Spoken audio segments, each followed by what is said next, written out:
March 29th, 2021. I'd like to call to order this meeting of the Select Board for the town of Chelmsford. Pursuant to Governor Baker's March 12, 2020 order suspending certain provisions of the Open Meeting Law, General Law, Chapter 30A, Section 18, and subsequent orders imposing strict limitations on the number of people that may gather in one place, this meeting will be conducted via remote participation to the greatest extent possible. Specific information and general guidelines for remote participation by members of the public and/or parties with a right and/or requirement to attend this meeting can be found on the town's website at www.chelmsfordma.gov. For this meeting, members of the public who wish to watch the meeting may do so by accessing the Chelmsford Telemedia website, www.chelmsfordtv.org. No in-person attendance or members of the public will be permitted, but every effort will be made to ensure that the public can adequately access the proceedings in real time via technological means. In the event that we're unable to do so, despite best efforts, we will post on the town website an audio or video recording, transcript, or other comprehensive record of proceedings as soon as possible after the meeting. Everybody, please keep in mind that this is a Zoom meeting, so anything you type in the chat box, whether it's a private chat or a general chat, becomes part of the public record and can be seen at a later date if someone does a records request. Ken, All right, that being said. Ken, Yep. just a note. You mentioned about the chat, but I thought we don't have the chat available anymore, and I don't see an option for it on my screen. Yeah, I don't see it either. That's just part of my. Yep. Which is interesting because I thought we were going to have it just for open session, but I don't know. How about should the chat be enabled? Anything you type is part of the public record. True. Let's do it that way. If So it were it still enabled and you use it. Okay. All right. All right. So that being said, we'll start with our public service announcements. Okay. We have one. Our annual local elections will be Tuesday, April 6th. The polls are open from 7 a.m. to 8 p.m.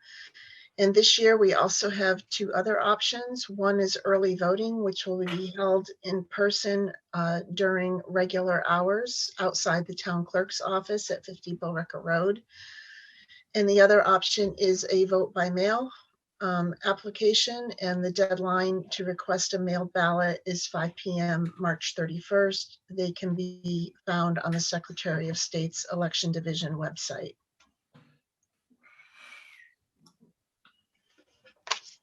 Thank you, Virginia. And with that, we will move to public input.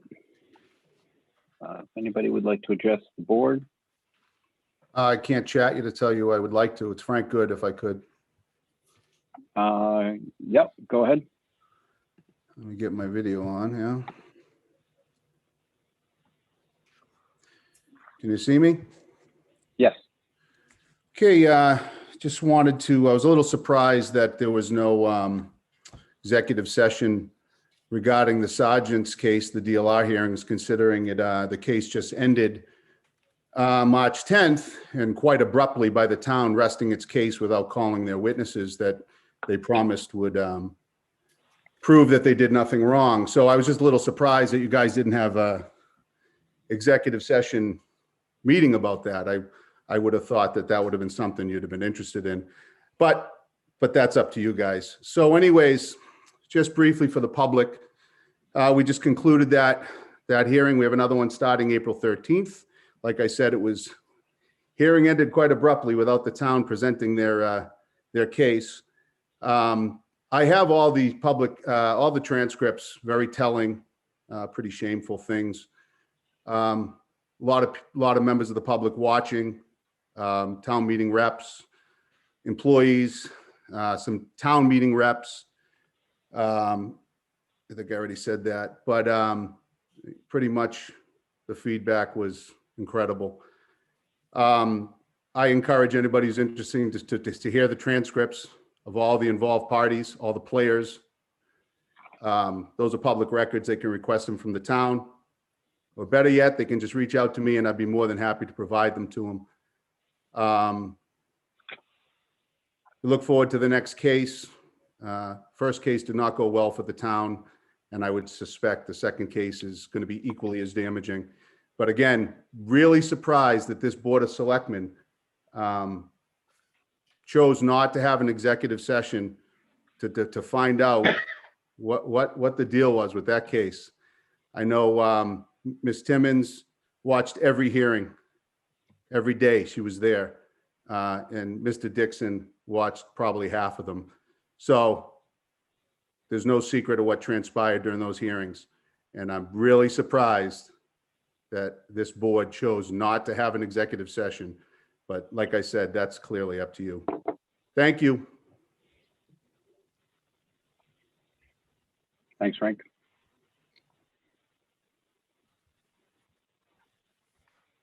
Anybody else like to address the board? Sue, I know you turned your screen on. Is there? Sue Olson?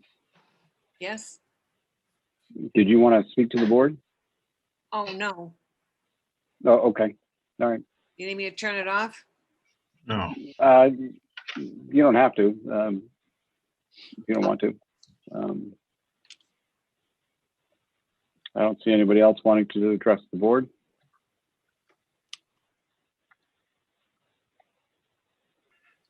All right, with that, we'll move on to committee vacancies.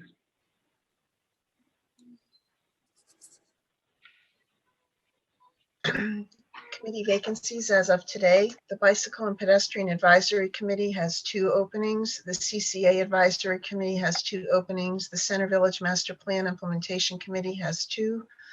The Commission on Disabilities has 1 vacancy. The Community Action Program Committee has 1 vacancy. And the Council on Aging has 2 vacancies and also 5 associate member positions. The Cultural Council has 1 vacancy. The Energy Conservation Committee has 2. The Holiday Decorating Committee has 1 vacancy. The Parade Committee is welcoming all applicants for 1-year terms. The Permanent Building Committee has 1 vacancy. The Personnel Board has 1 vacancy. The Public Celebrations Committee has 5 vacancies. The Recycling Committee has 1 vacancy. The Roberts Field Advisory Committee has 1 vacancy, and the Tree Committee has 2.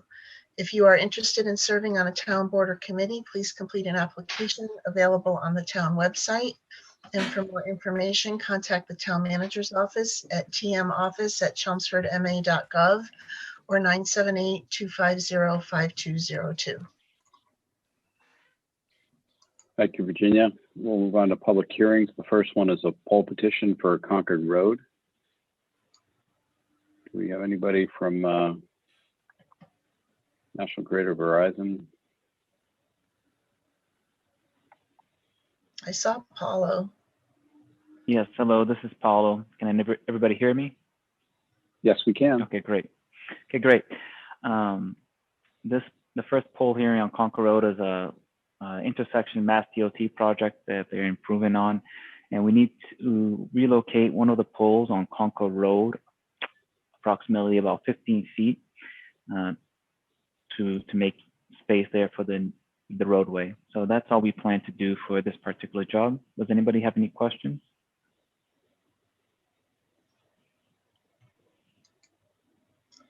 Well, this is Pat I'll Waters. just see- I just Go ahead, wanted Pat. to, I just wanted to mention that in the description, there is a mistake. It says that the nearest address is 177 Concord Road. It should be 177 Boston Road. And on that Oh. map, it also has it marked incorrectly as 177. That's 177 Boston Road, not Concord Road. Okay. And I'll make note of that. It looks like the butter list is all right, 177 Boston Road. So that's good. At least that butter list is correct and they were notified as required. Yes. So thank you for calling that out, Pat. Right. Is there anybody that would like to speak on this?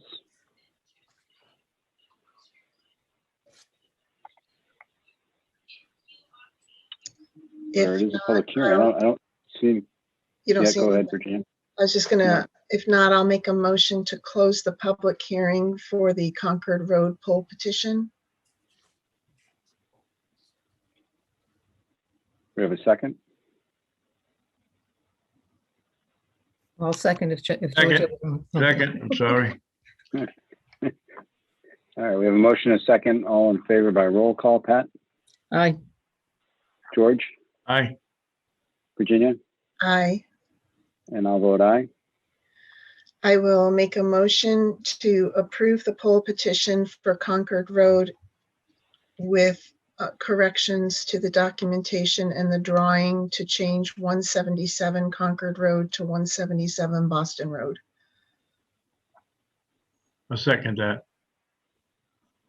A motion and a second. All in favor by roll call. Pat, Aye. George, Aye.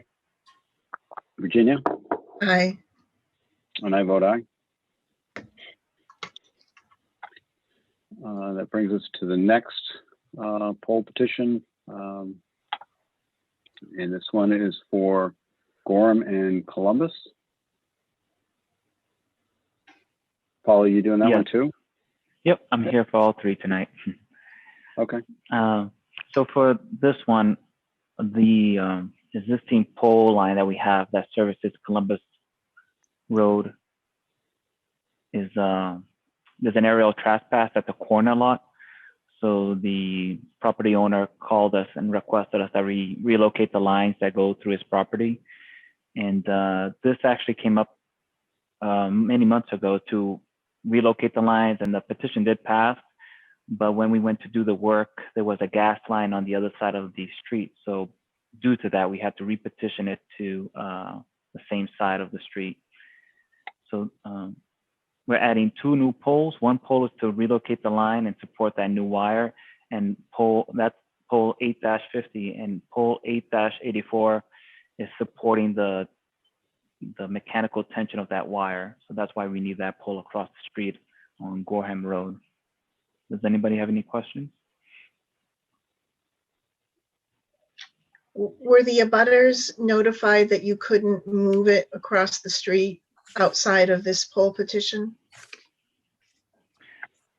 From what I understand, they were notified that we were repetitioning it. I think only the property owner right now is aware of all the details. I'm not sure of all the neighbors themselves. Is that property owner here? I don't think see. so. No. Okay. Because Virginia on the list, yeah, I don't see, because they have the abutters list there. I don't see anybody from that list. Yeah, see, this abutters list seems kind of strange to me because it only has 3 people listed.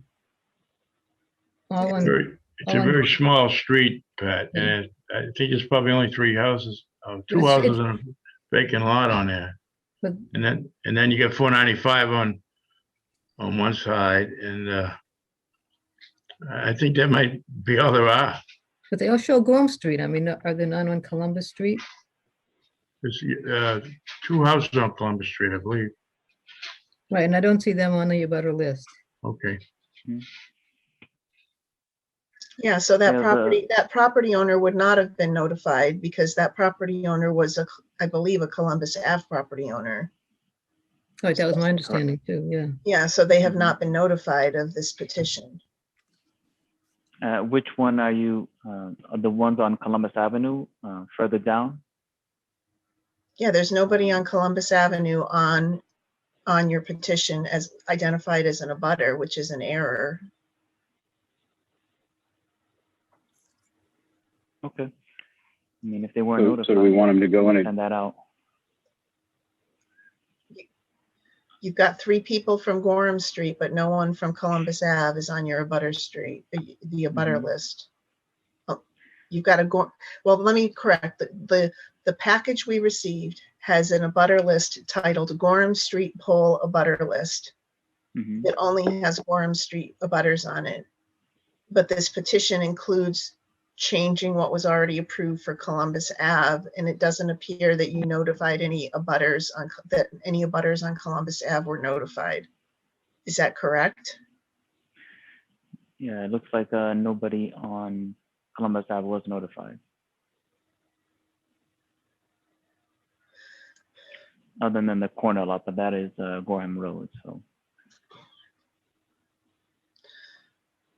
So procedurally, do we continue the public hearing or do we have to call for a new one? I'm not 100% sure. Does the abutter list include, is there a certain distance they need to be from the work, or is it just in front of the lots that the work is being done at? Does anybody know if it's one or the other? Or Paul, would a you mix know, of them? would you be able to help us on that? My understanding is it's usually the 300-foot definition of abutters. You can see one inch is 122 feet according to the grid there. So it's not a huge expanse given the frontage that's there. But I if there's certainly work taking place on Columbus Ave, then clearly an abutter would be notified. But if it's on Gorham, then it may not extend down to Columbus enough to reach a property owner whose address is Columbus Avenue. Mhm.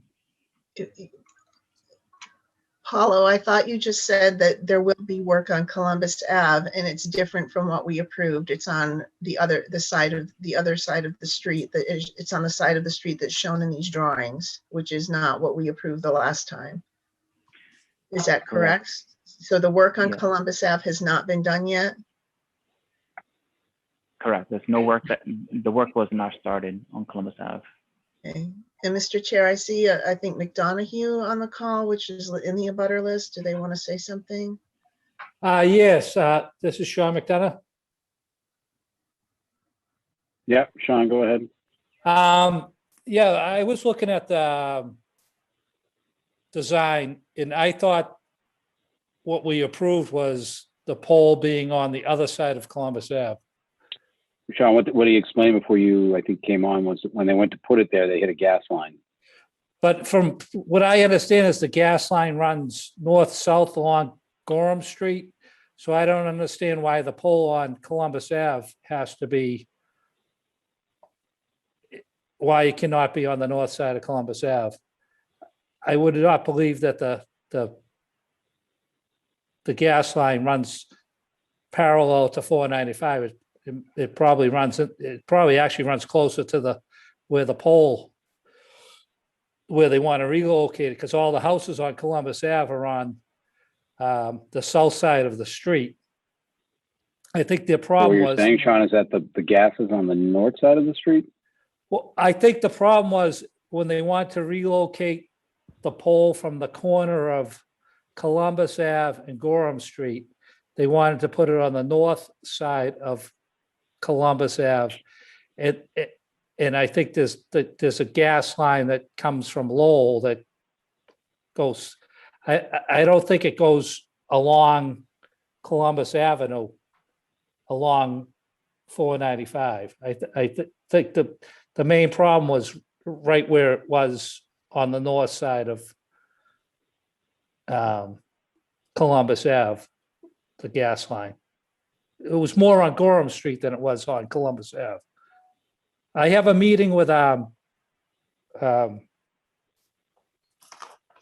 the design engineer from the electric company on Friday, and we were going to go over it. So I was wondering if we could maybe just have the meeting extended till the next select board meeting. Would that be okay? I'm for that. Does anybody, because it seems like there's a bit of confusion here about where this gas line is. It's gonna clear everything up. It's probably the right move. I agree with that. I'm still left with the question of, can we simply continue it? And is there enough time if the other abutters have not been notified, or does it have to get pushed out to allow the 2 weeks notice? Paul, can you help with that, or?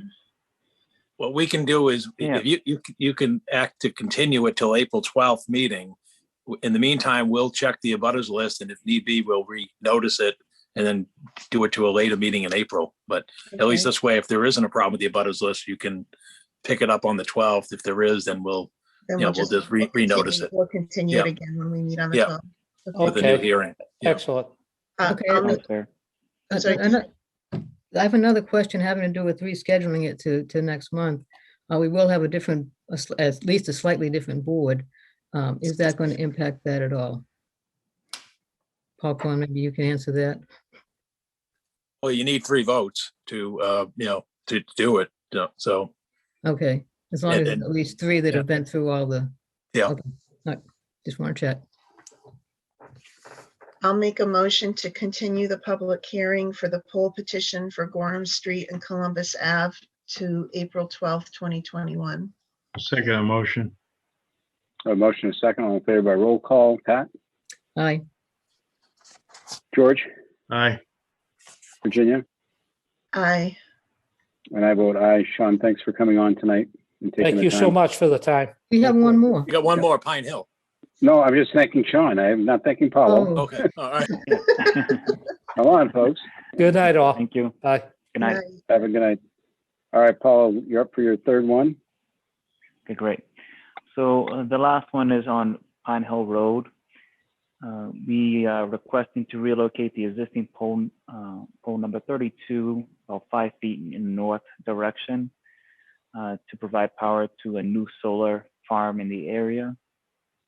And we need to adjust the pole a little bit so that we do not have any aerial trespassing into the neighboring property. So that's the reason why we need to move that pole. Any questions or comments?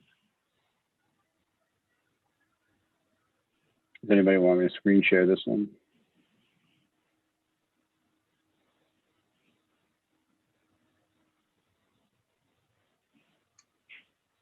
Anybody want to address the? Nobody on the board has any questions. Does anybody from the public want to speak?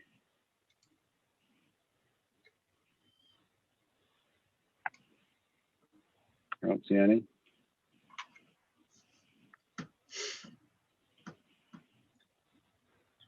I will make a motion to close the public hearing for the poll petition for Pine Hill Road. Second. A motion is second, all in favor, Pat, aye. George, Aye. Virginia, Aye. and I vote aye.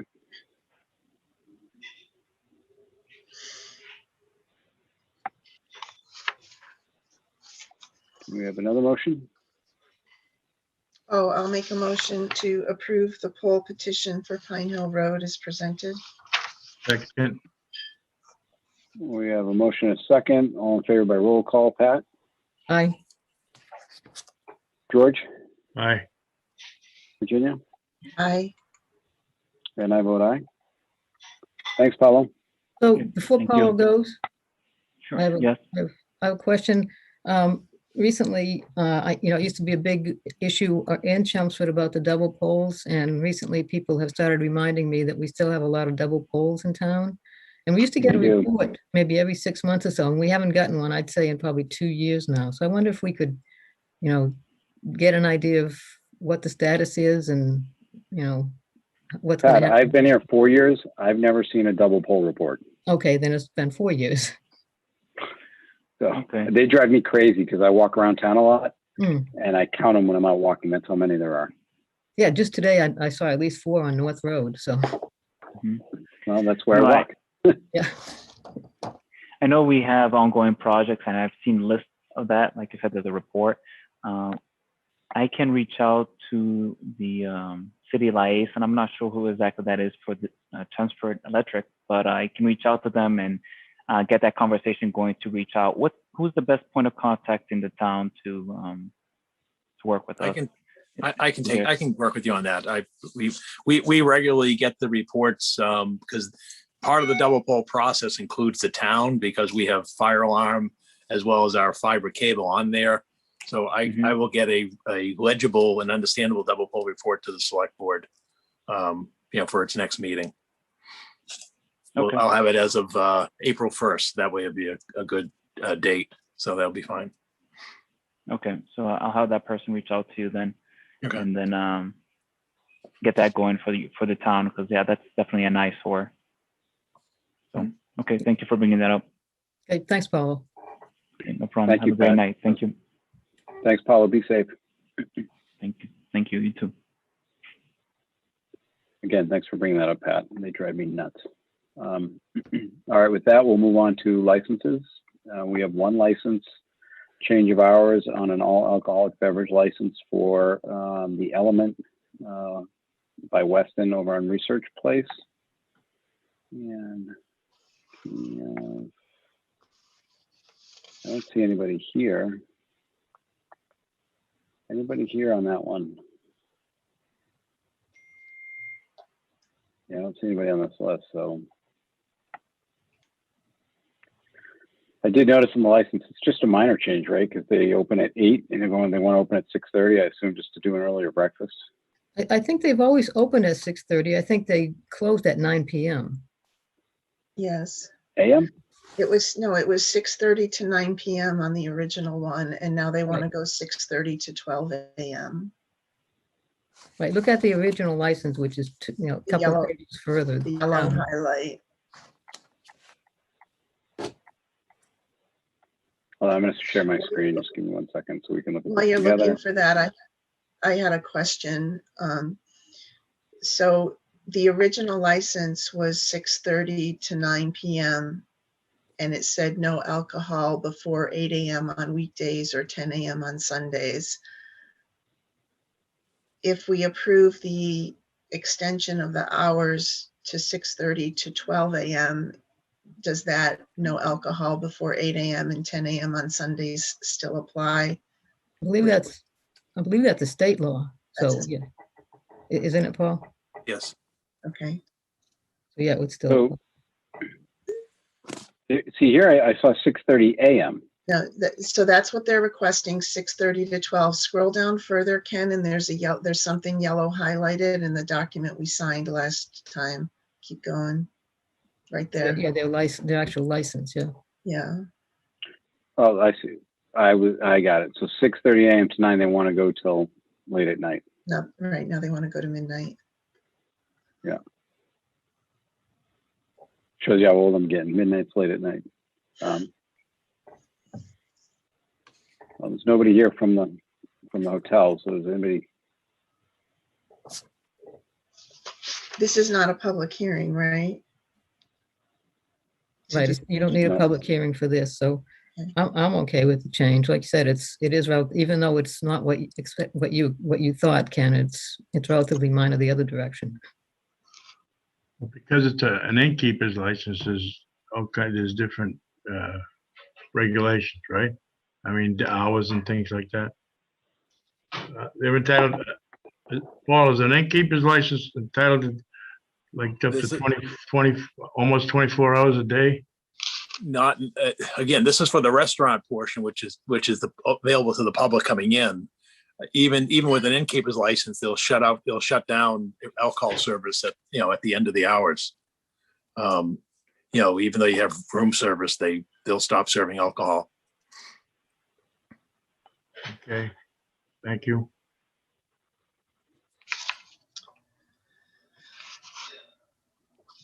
I'll make a motion to approve the change of hours on the all alcoholic beverages hotel license for Rush Hill Hospitality LLC, doing business as Element by Weston on 25 Research Place as presented.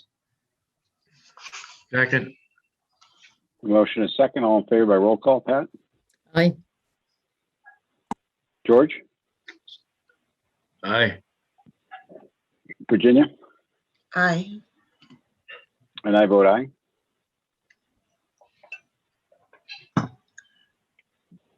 Okay, so with that, we will move on to reports and presentations.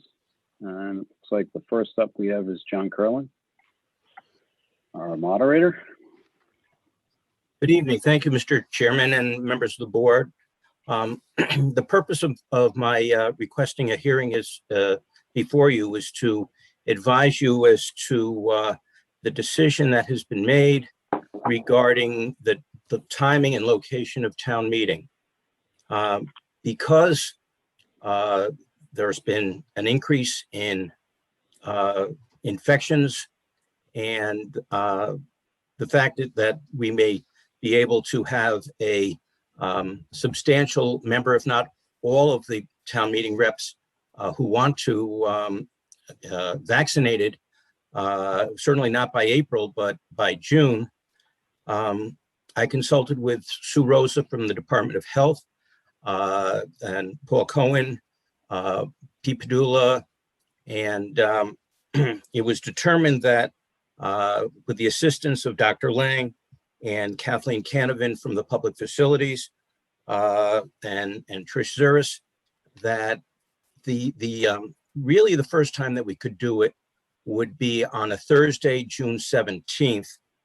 The reason for that is that the only real location indoors would be the high school gym. We really can't do it in the Center for the Performing Arts effectively. The difficulty in setting up the gym for that type of meeting with Chelmsford Telemedia and the social distancing is pretty substantial. My thought was that because the last day of school was the 16th of June, we might be able to do it on the 17th, the 16th being a half day. It turned out that it takes roughly 3 days to set up town meeting at the gym. Fortunately, Dr. Lang and Kathleen Canavan and Chelmsford Telemedia have worked out a situation where because the seniors will be taking exams, the gym won't be used, we can actually start setting up town meeting on the 14th. So we will be all set up by June 17th, and that'll be our first night. The reason why there was some concern about the 21st is that if town meeting runs more than 3 nights, we would actually have to request an additional day before June 30th, because we must complete our business on June 30th. So this will prevent that possibility, because if we start on the 17th, our last date would be on the 28th. I'm hoping it won't go that long, but you never know. And so I will be appearing on April 26th at 7:30 at the Senior Center. I've already got a witness to basically announce that we don't have a quorum. So I'm telling the town meeting reps, please don't show up, because we won't have enough people for a quorum, and I don't want you to be at risk. And I will continue it till June 17th. I like the feedback from the select board, but this is really the safest way to go. We've had a number of town meetings during the pandemic. I am pleased to announce that we've never had any infection resulting from that. And really the public safety of the town meeting reps is of paramount importance to me, and I'm sure to you as well. John, I you're, Virginia, want to go? Go ahead. no, go ahead, Ken. Oh, I was going to say, I'm just surprised. I was reading over the weekend a white page we had put out by an investment company, First Trust, and they were projecting with Biden's projections of 2.5 vaccinations a day, adding in who's already gotten it and gotten the vaccine and who's already gotten the virus, that they're estimating, World Health Organization said the U.S. could potentially be herd immune by the second week of April, third week of April. So I'm just kind of surprised that we're shooting so far down the road. Well, that may be so, but they're still not allowing us to have those types of meetings with the number of people in such a short, small location, even the senior center. That would be my ideal situation. And herd immunity is certainly not the end all of everything, because we're seeing a rise in our numbers in Massachusetts almost daily. So and that's with people getting their shots. It's just a different demographic who's becoming infected. The 30s and 40-year-olds are the ones who are really becoming more infected than, because the older people, such as myself, were able to get our vaccines. I discussed this with Sue Rosa, and she was pretty adamant that, and to be honest with you, I don't want to be in a situation where Governor Baker on April 5th says that we can have town meeting now and not have continued it, because we really have to give everybody ample notice. And I just don't want to do it at the last minute. And he may never do it. He may not do it at all in April. John, I don't know if this factored into your considerations.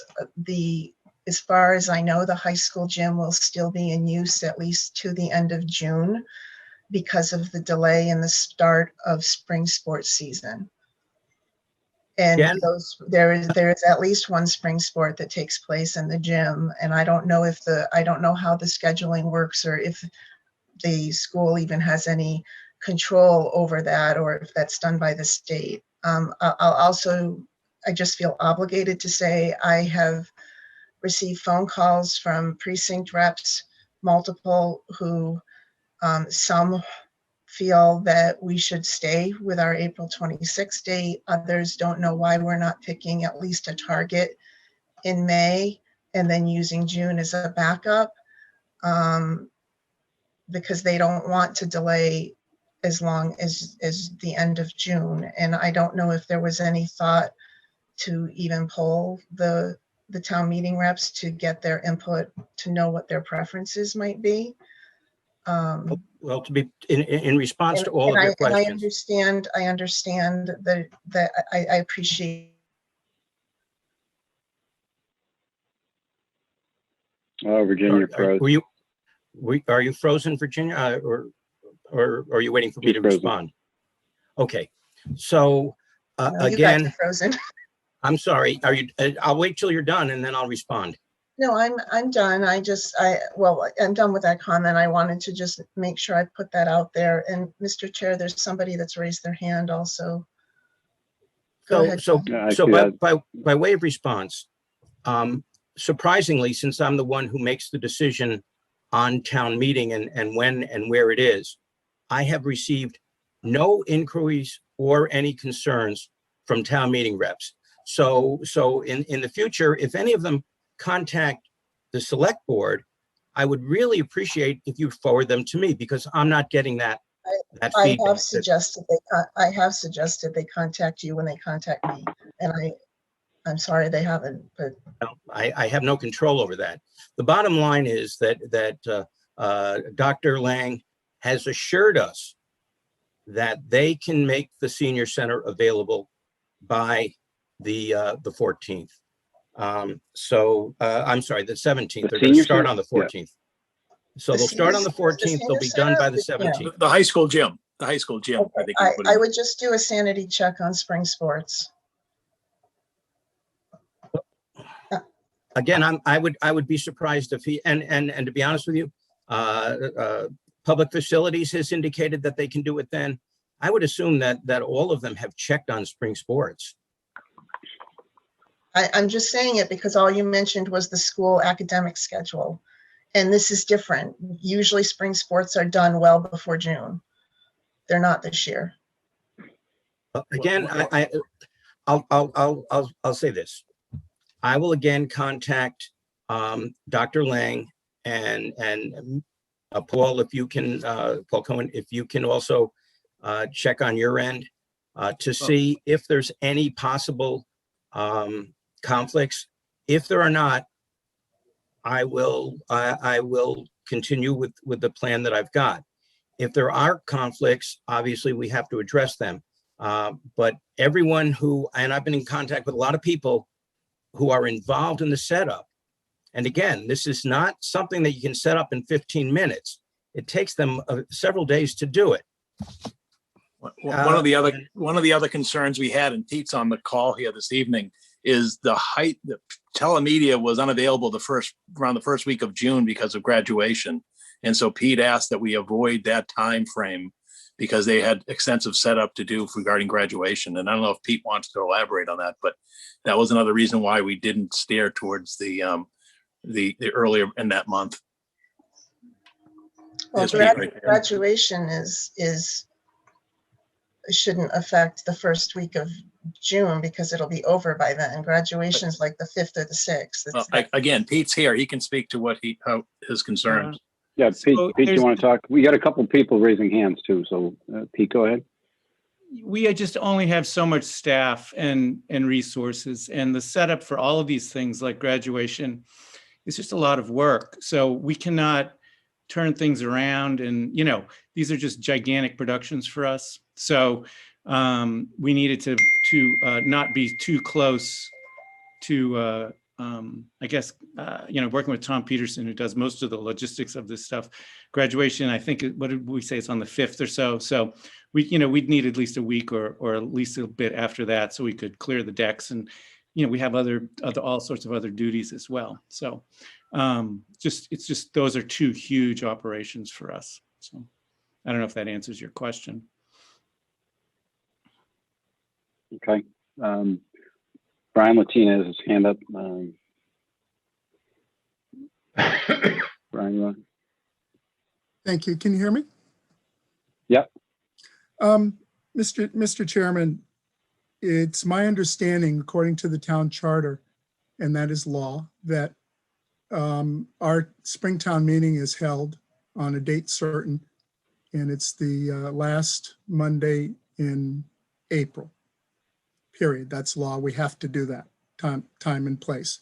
I understand about COVID, but we've had 2 successful town meetings with, as the moderator said, no known cases caused by town meeting. And pushing it out until June obviously has lots of ramifications, not the least of which June is not a month typically where people have not scheduled something for other purposes, be it graduation or vacations. I know this in my business world, and I know this in my nonprofit world. It's a tough month to reschedule at this late date. And while I appreciate the moderator's interest in everyone's health and safety and all the folks that he mentioned, town meeting is held on behalf of our residents, and the town meeting members are the legislative body of the town.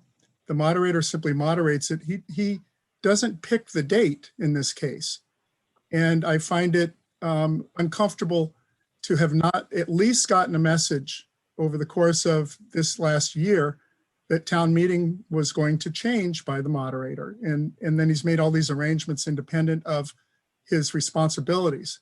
He's not responsible for the date. And to adjust it at this late date and change it 2 months out, while I appreciate health concerns, it actually has gotten quite a bit better from my understanding in our state and our country.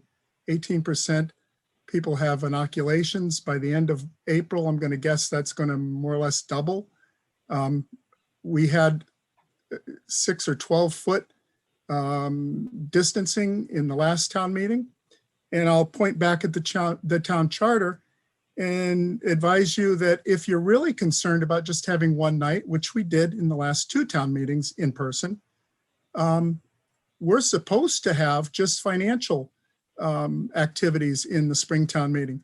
All the zoning things, those 42 some odd warrant articles are really not appropriate, as my my friend Mr. Reddy once stated at town meeting, I believe the Board of Selectmen, the charter states that those should be financial. So if I might, to make it a little bit safer for us for Springtown meeting, let's stick to the charter. We'll go to our date.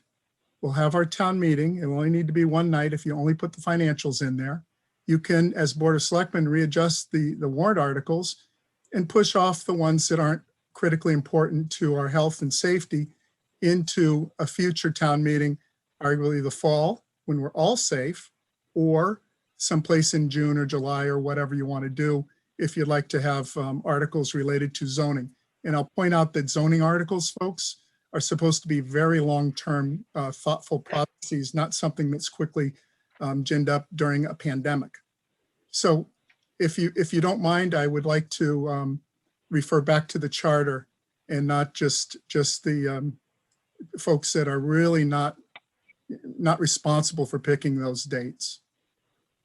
So, in response, Mr. Latina, to your comments, state law does give me the ability, if there is not a quorum on the date of the hearing, the scheduled date, to reschedule it.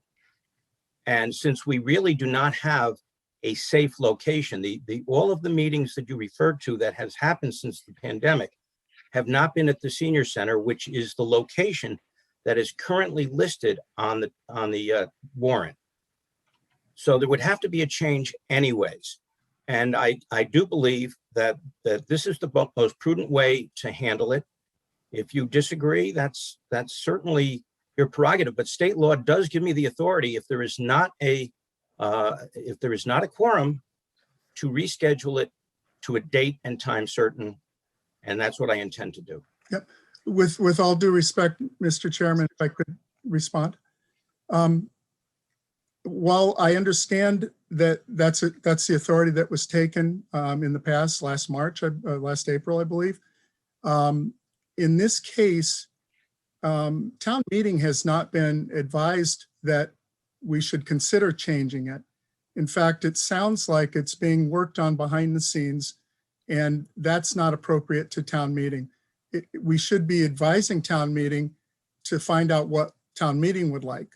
And I, with all due respect, you're correct. You can change time and date, but please don't, create the situation where the quorum is concocted or lack of quorum is concocted, because that would be beyond the scope of the responsibilities of the moderator. And in this case, as I said, I've not been contacted. We have lots of emails and phones and all the rest. I've not been contacted. I watched the March 8th select meeting, and I was shocked that it sounded like it was a done deal between the moderator and town manager. And those two folks, in my opinion, don't have the responsibility over town meeting as far as the charter is concerned. So I would rather have our town meeting at the time certain that we've had in the past and in our charter. And if we need to change the charter, that's a point that town meeting can do with 3/4 vote, I believe, supermajority vote. We can change that. At this point in time, I'm certainly going to the grocery store on a weekly basis. The kids are safe. I'm surprised to hear it takes a week to set up the cameras. I appreciate that, but town meeting, it doesn't require cameras. It requires the members of town meeting to be there at the time and date that we expect to be there. So. And Mr. Latino, where would this meeting take place? Well, it took place in the town gym. I'm sorry, in the high school gym, safely.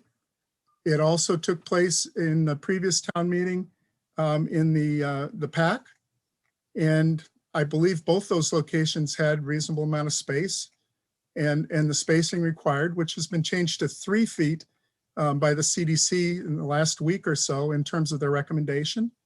Both those locations would be probably adequate for a short financial meeting, and it would only require 1 night. Rather than canceling it and pushing it off till June, when it makes it difficult, because then fall town meeting comes right along and vacation schedules will bump into it. So. Mr. Chairman. Mr. Chairman, please, I would like an opportunity to respond. Okay. First of all, it is my job to assure the town meeting is conducted in a healthy manner so that the business of the town can be attended to. So the first person I call when I try to find out what's going on is Sue Rosa, to find out what the status is, what the health situation is, and what her recommendations are. I then call the town manager to find out how we can do it, when are good dates. The only location that I believe is the safest location is the high school gym. And in April, the high school gym is going to be used. Okay, and you just cannot set these things up and to have the social distancing. And I believe that the last time I spoke to Sue Rosa, which was just a day or two ago, was that it's still 6 feet for adults. It's 3 feet in schools for children, but it's still 6 feet for adults. And the bottom line is that these issues, town meeting is extremely important to me. And I mentioned several weeks ago that I was planning on pushing out town meeting at that time to June 21st. I have not received any calls from any town meeting reps, including yourself, to indicate to me that you have an issue with this. Secondly, for you to assume that I am in some manner conspiring with the town manager to do my job as a duly elected official in town is somewhat insulting. Okay, I just want you to understand that. The reality is that we want to conduct a safe and productive town meeting where we can get the business of the town done. The zoning changes are important to different people. All of the articles, there are 2 citizens petitions. These are important to the people who have advanced them. And I don't believe that it is prudent to do anything other than what I'm doing. And to be honest with you, I have not heard from one town meeting rep since the last time I appeared before the board several weeks ago to announce that this was going to be my intention to move it out until, at that time, June. The select board said, maybe can you do it in May? And when I contacted the school authorities and the town manager, it just was not going to be able to be done in May. And it can't be done in April for the very same reason. The schools are being used. John, just to play devil's advocate quickly, part of I think what Brian is saying though is you didn't hear anything from me because he didn't hear anything about it. Nope. So that's probably, I'm not sure if that's why you haven't heard anything. I don't know if the town meeting reps were told it was a interest or intention to move the meeting. Well, again, I know I can't make that June meeting. I'm giving basically a month's notice. Okay, just under a month's notice. But how are the reps getting it? Well, they're going to get emails. They're going to get a blast email through the town clerk's office, probably tomorrow, and so that they all know about it. I'm also going to go on social media, Facebook. There's several town Facebook notations. If people want to show up on the 17th, the objections that I got the first time this time last year, even when I was putting it off till June, was they didn't feel safe. And we have an aging population of town meeting reps, and they were extremely concerned. Even people much younger than myself were concerned about me holding town meeting at all. Okay, so most other communities are putting off their town meeting until June. That's all I can tell you. And I don't think it's a bad move to do that, and that's why I'm doing it. Okay. Well, so we're changing our charter by concern for my health, and I appreciate that. I do. However, I would like to again refer to the charter. It doesn't allow for this, and I expect that we should attend on April 26th, or at the very least, advise town meeting members that you would like to change it, and then give us a chance to respond appropriately. Ask, I mean, some have certainly been inoculated. Some feel comfortable now going to the grocery store or sitting in the gym. And, this is our town meeting. I appreciate you moderating it, but time and place has changed often. We've had it in different places.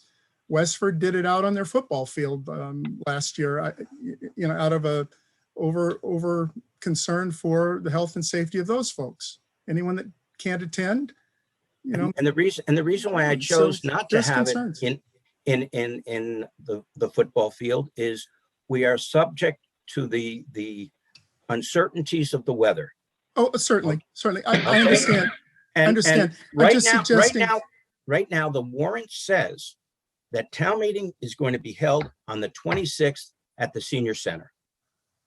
And I can assure you, based on the response I got this time last year, we wouldn't have a quorum if we tried to hold it at the senior center at 7:30. Mr. Moderator, based on the response you had last year, we were all absolutely terrified, wearing gloves and not going to the grocery store. This is a year later, and we've all found that a lot of the information that was passed to us was somewhat accurate. We've certainly lost. All right, Brian, but I object to changing without notice. It's not right. Brian, I have other people waiting in line. Thank you. with their hands up. Kenny, I Thank will, you. Go ahead, George. I will say that I did get a substantial amount of input from town meeting reps on this side of town, and they were all opposed to 20, whatever the original date was, and they wanted to start a petition. And I didn't want any part of that, but I just thought we could work it out. So I just wanted to let you know that there was. They wanted a petition to move from the April date? They wanted to move from the June date back towards April or May, early May. Yeah. And it's just in giving you input, John. I'm not. Fine, George, but how come nobody called me? I did not. I get can't one call. answer that. You know, maybe you're a hard guy to get along with. I don't know. No, not at all. I'm very easy to reach. All right. I'm Can just we, kidding. Frank, I got another hand up. Can I just make a comment? Sure. Okay. It sounds like this decision has already been made. We've learned a lot in the past year, but I think to start, waffling with dates and times and locations at this point is going to be counterproductive. And I understand that people do want to talk, and I know there were some that, have had their hands up for a while, and I'm fine with that. But it just seems like we're going in circles about what we're going to do and where we're going to do it and what we're going to discuss and how many nights we're going to go. So I guess I would encourage you to, Okay. Well, I mean, I feel bad just because the hand was up for a while. He's been patiently waiting, but Sure, I understand. Yeah, and I have no problem with letting him speak. so Frank, we're gonna let you speak, but if we just obviously keep it short, don't repeat anything else. Yeah, Brian did a great job. And I am not a town meeting rep, but I am a concerned citizen. I've lived here my entire life, and this is egregious. I can't believe the words I heard come out of Mr. Curlin's mouth.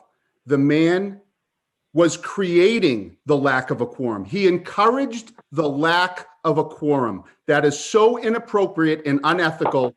It's outrageous.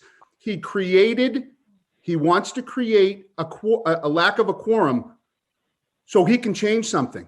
And he's advocating for it. That's outrageous. It is not his job. A quorum either happens or it doesn't, and should not. And that is so outside of what he's allowed to do. I can't believe that he would say that in a public meeting, and there should be some serious, there's a problem with that. Good. In all due respect, I have the floor, not you. You say, oh, I'll send out an email blast. Yeah, after the fact, after you unilaterally decided to make that change. That's not up to you to do, right? You say, oh, I'll notify him after you made your decision. That's not what they're talking about. They're talking about reach out to these people. They're the elected people who represent that town. You're the elected moderator, okay? You need to reach out to them to get some feedback. You can't create a quorum on your own. That's outrageous. And this whole discussion about the gym. Listen, I went to Chelmsford High School. In April and May, we had gym class outside. So this whole thing where we're going to take up the gym and where they can't have gym class is outrageous. Okay? Listen, nobody's being fooled by any of this. Okay? It's outrageous. It's out of line. The charter is the charter. That, the charter isn't a suggestion. Okay? It's the rules that govern our town, right? And people handpick the ones they want to follow and the ones they don't want to follow. And it's becoming a little outrageous. Listen, I understand your great concerns of COVID, but they're greatly exaggerated, okay? They're greatly exaggerated, okay? I don't know about you. I worked through COVID. I worked through a lockdown, okay? We worked, we didn't miss a beat, okay? It's over a year now, okay? It's time to get back to normal. Run our town the way it's supposed to be run and stop with the rhetoric. Enough is enough. Thank you, Frank. Okay. I do want to respond because there were allegations. Yep, go ahead, John. The reason I mentioned that people should not show up is because I know that people weren't going to show up, and I don't want to inconvenience anybody to go to a place where we couldn't hold it anyways. Right now, The warrant article mandates that we hold it at the senior center. I cannot move it from the senior center because the warrant article says that's where it's going to be. So I know that based upon my discussions with many, many town meeting reps who are concerned that, number one, we cannot do the social distancing that's required and that it's going to be at the senior center. So when I say, please don't show up, I just don't want them to waste their time. I know that we're not going to have a quorum. And Mr. Good, you can say whatever you want, but the reality is my job is to do the things that I feel is safe and to get the town's business done. And to delay things 6 weeks is not going to be really detrimental. In your opinion, correct? For the purpose, when you consider But that's your opinion. There's no fact you to it, asked right? me a question, Mr. Okay, Good, all right. you asked me a question and I wanted to respond. Not only in my opinion, but in the opinion of the chairman of the head of the Board of Health and the current CDC and state guidelines as far as social distancing and number of people in a specific location. We cannot comply with that at the senior center. Okay. Right. But it wasn't a problem having a special town meeting in the middle, after they canceled graduation last year at the high school in the summer, because they were going to have a delayed graduation, canceled it. But it wasn't a problem when certain people, absolutely, we have to have this special town meeting to vote on the farm. We got to do this. It's funny how it all worked out then, right? No worry about COVID then though, right? No worry then. Frank. Actually, in response to that, we knew that it was going to be an extremely brief meeting. It turned out to be 20 minutes. So in reality, that's a lot different than having a 3.5 to 4 hour meeting in a very confined location. I think you're exaggerating your authority big time. Well, everybody's got a chance. Frank, thanks. Everybody's had a chance to talk. Diane, you turned on your camera. Did you want to speak now, or are you on for another topic? Okay. Thank you. Anybody else on this topic? Mr. Chairman, if I can just give some perspective on this. The Sure. warrant was signed as scheduled at your meeting in February. The warrant reads, in accordance with the charter, it will take place the last Monday in April. It's at 7:30 p.m. at the senior center. Under the current state guidelines under the pandemic, we cannot hold it at that location. The thinking was, and why we brought this up at the last meeting 2 weeks ago, was to provide as much advance notice as possible, and in the interest of public health, to move it out as far as possible to allow more people to get vaccinated, as well as develop immunity against the pandemic. That's why the end of June. And in speaking to Dr. Lang, he didn't feel that we could get into the high school and utilize the gymnasium until the 17th of June. That's why we're currently at the 17th of June date. That explains why we're here and the reasons that we're having. As I also noted earlier, we also had to deal with the coverage from telemedia, because although it's not a requirement for town meeting, it is interest in the community that the town meeting be televised to the community. With all those factors, the earliest date that we could come upon in accordance with the health guidelines was June 17th at the high school gymnasium, which was the same venue we had last June for the spring annual town meeting, as well as the August special town meeting and the fall town meeting. So that I just want to give perspective in terms of what transpired, why it transpired, and what's taking place here. There's nothing more than that. So oversimplified, thank you, Paul. So oversimplified for anybody watching the meeting, and if you're concerned, there will be a town meeting held at the senior center on that night where the vote, which John is asking to happen, is, well, the vote will be to continue it at a later date. If people are concerned, they can show up and do whatever. Correct? Sure. And if they want to show up, the thing is that we need to get 82 people to show up for there to be a quorum. And I know for a fact that we would not be getting that many people. And it's and to be honest with you, I don't want to run a town meeting where half the town meeting reps feel it's unsafe to show up and to be present in a very confined location in violation of the state and the CDC guidelines. Yeah, I do find it interesting though, John. I want to say my church just went to 3 feet. So I'm not sure why it's still 6 and the kids are going back to school. But that being said, we have one more hand up and then we can move away from this topic. And I think there's, excuse me, before Chris goes, I think there's a point that's been lost.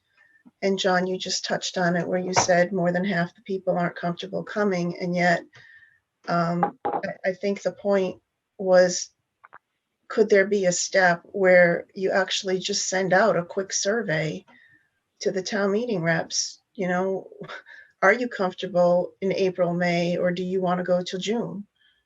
And I understand there's these other factors that you've talked about with the Board of Health and with the school availability, but I think that point is getting lost here and there's an assumption being made.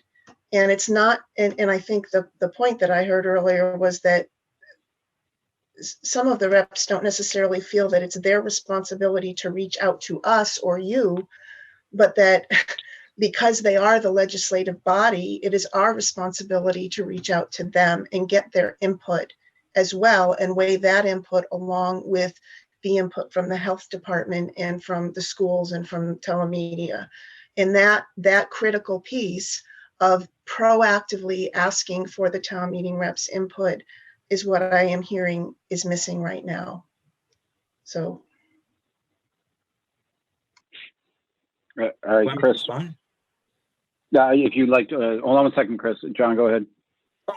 Again, you know, we knew that people were going to be vaccinated, and it was my hope that we would be able to have a meeting at the senior center, and things just did not move as quickly as we had hoped.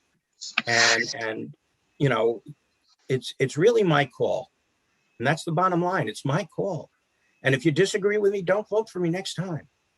Okay, but I'm trying to do what's best for the town, and you know, that's all I can do.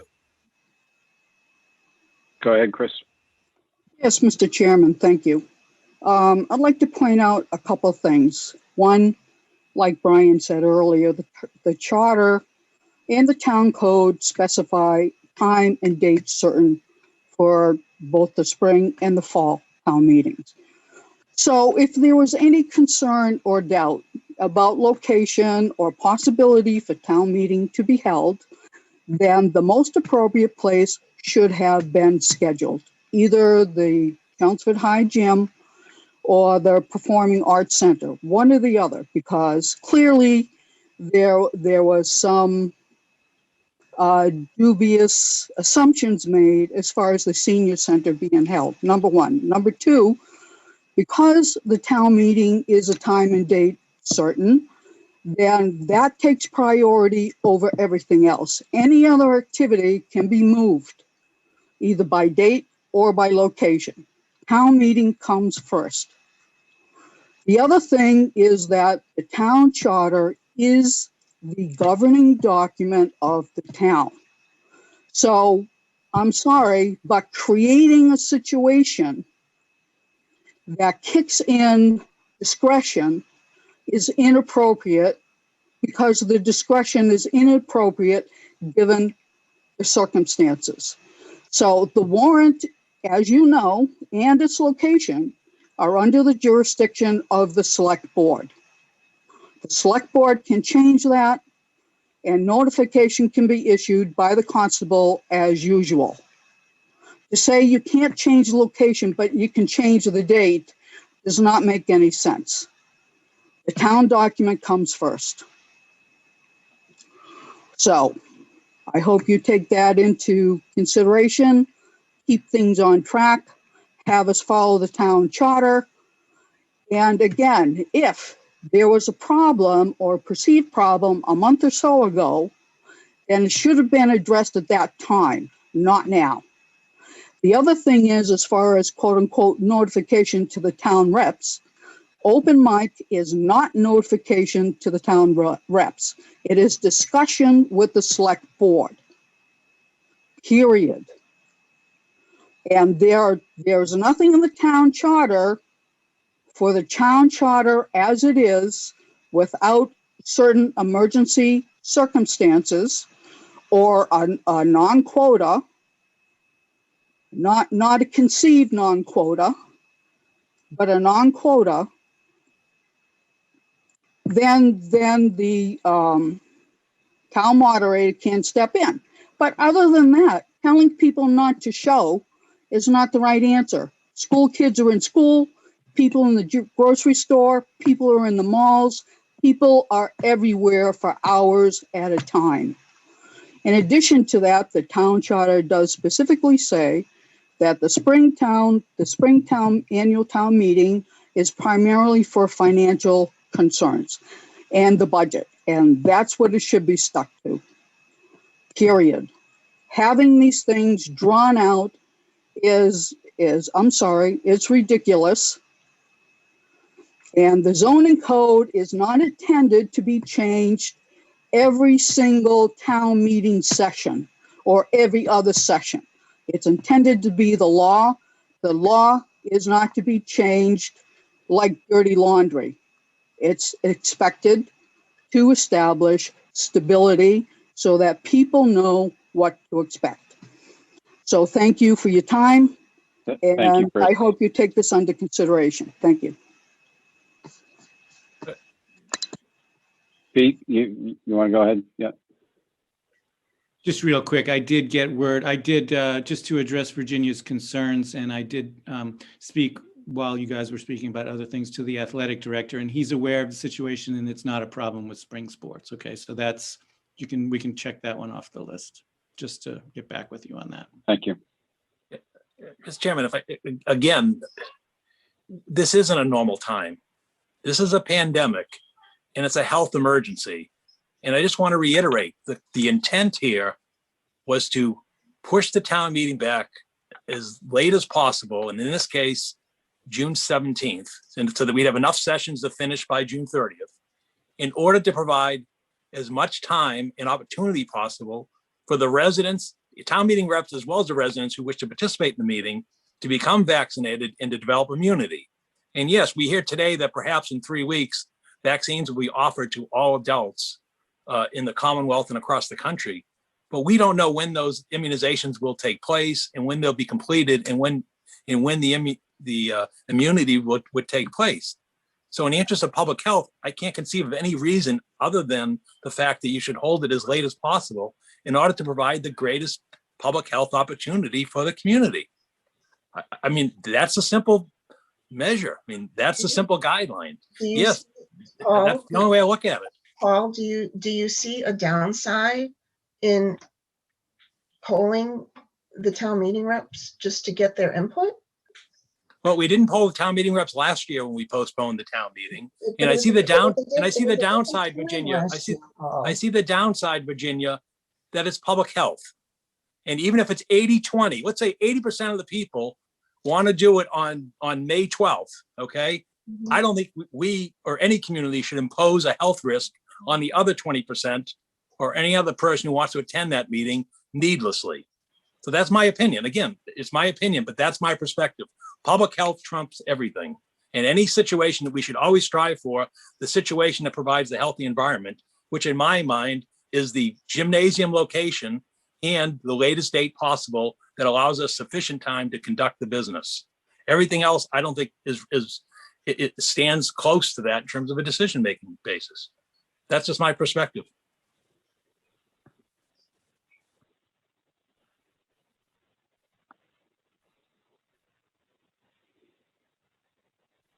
Okay. I think we've chewed through enough of this. Anything else, John? No, just thank you for your time, and the notices will be going out as soon as I can get them out. Before John leaves, when you're done with this topic, could we just ask him a clarifying question about the policy agenda item out of order? So we have that information. And we want to take an item out of order on the agenda. There was a Virginia had asked me before the meeting, there was a vision and value statement, I guess, with the finance committee, I think. I don't need to take the whole agenda item out of order, but John, I understand you've been talking to town council. Tonight, we're going to finalize the acknowledgement form for the vision and value statement, and we have a policy drafted that says that appointed committees, town employees will sign it. And Paul has agreed that the town employees will sign it. And so we were just looking to get an indication from you on whether we could include the finance committees or the town moderator appointed committees in that as required to sign an acknowledgement form. Well, I certainly cannot, once I appoint someone, I have no control over what they do. But I agree with you. I think that this is a type of statement that everybody should sign. And I will certainly encourage the FinCom members to sign it, but I cannot control them to do that. I understand that, but it's okay with you if we write town moderator appointed committees into the policy as being asked to sign it. Certainly. Okay, thank you very much. My pleasure. That was easy. Thank you for having me. Yep. Thanks, John. Thanks for coming tonight. Thank you, John. And I like your background. Thank you. All right. So on that, we will move on to the LSP for Richardson Road. Good evening, everybody. Paul McKinley here from Weston and Sampson. How are you? Thanks for coming. Yep, thanks very much. I know Steve is on. He asked me to give just a quick update on where we're at with the investigation at 54 Richardson Road. I thought I'd sort of start from the beginning and just really quickly run through the time frame, if that's okay with everyone. Yep. So just to refresh, the town had sampled some existing monitoring wells on the 54 Richardson Road property back in October and November, and they found this contaminant PFAS, per and polyfluoroalkyl substances in the wells there, which were also detected in the North Chelmsford Water District wells. That condition was notified to DEP on December 11th, 2020. That's the official notification date. It was considered a 2-hour reporting condition. Actually, I take that back, a 72-hour reporting condition. And an immediate response action, an assessment only, basically an investigation only immediate response action was mandated by DEP. We submitted a plan, what's called an immediate response action plan, to DEP on February 5th. The contents of that plan was really detailing how we were going to investigate the extent of the PFAS, the contamination at the site, installing monitoring wells, doing soil sampling. DEP reviewed the plan, came back with a conditional approval. In essence, they asked for some targeted assessment at 3 potential sources: floor drains, septic system, and some drums that were removed back on the site in the early 2000s. And they also requested 4 wells be relocated from where we had proposed them on the 54 Richardson Road property to the North Chelmsford Water District property, basically in front of the Bomea wells, some of the production wells and the overburden that are located on North Chelmsford Water District property. They provided us additional correspondence. We responded to that. They provided, Mass DEP provided some additional correspondence on March 8th, really just reiterating their desire to have us target these point sources. So we actually implemented the investigation. We started that the week of March 15th. During that week, we installed all the monitoring wells that were requested by DEP and we had proposed, except for the wells in front of the Bomea well, production well number 4. We couldn't access it due to a stream. We couldn't cross it. I know Steve checked with the Conservation Commission, and crossing the natural resource was a no-go. So we have to seek alternate access routes to install those wells. During that same week, actually on the March 16th, on a Tuesday, we also did the test pitting program and looked to evaluate those 3 sources that Mass DEP asked us to investigate. The septic tank we successfully actually identified all 3 features that was Mass DEP's concern, so that was good news. We found the concrete sort of septic tank in the front of the building. We did identify, Steve had actually done some legwork and identify where these features were, and we were successful to identify where the former floor drains in the building had discharged to. Turned out there was a concrete tank. It was full of oil.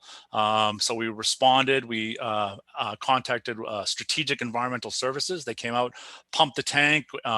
We sampled it and removed it the following day. And we also investigated the drum area out back. Unfortunately, we actually thought all the drums were removed, but we identified another drum out there that's in process of being characterized and will be removed shortly. The data that we collected soil samples during these activities. That data is still coming in. We're still tabulating it, so I can't report on those results yet. But I will say we are sampling the mooring wells on April 6th and 7th is when we're scheduled to do that. We have to give them a period of equilibration after they're installed. So on April 6th and 7th, we'll sample those, and about a week later, we should get that data, and that data will be very telling as to the extent of PFAS on the property. And just to sort of wrap this up, reminder that all this investigation is leading to a decision on or an indication of where the PFAS source may be.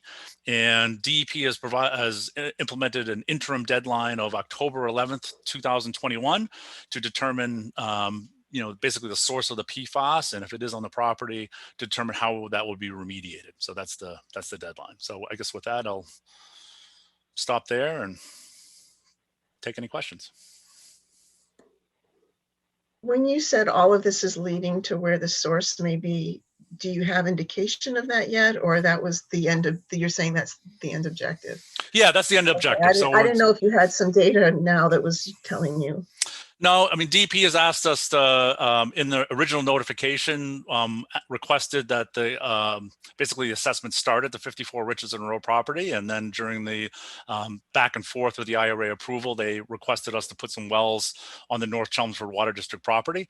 So, so really, that data, that groundwater data that we're collecting on April 6th and 7th, would be very telling as to the extent and the nature and extent of PFAS is really what we're what our goal is to start evaluating where that potential sources are.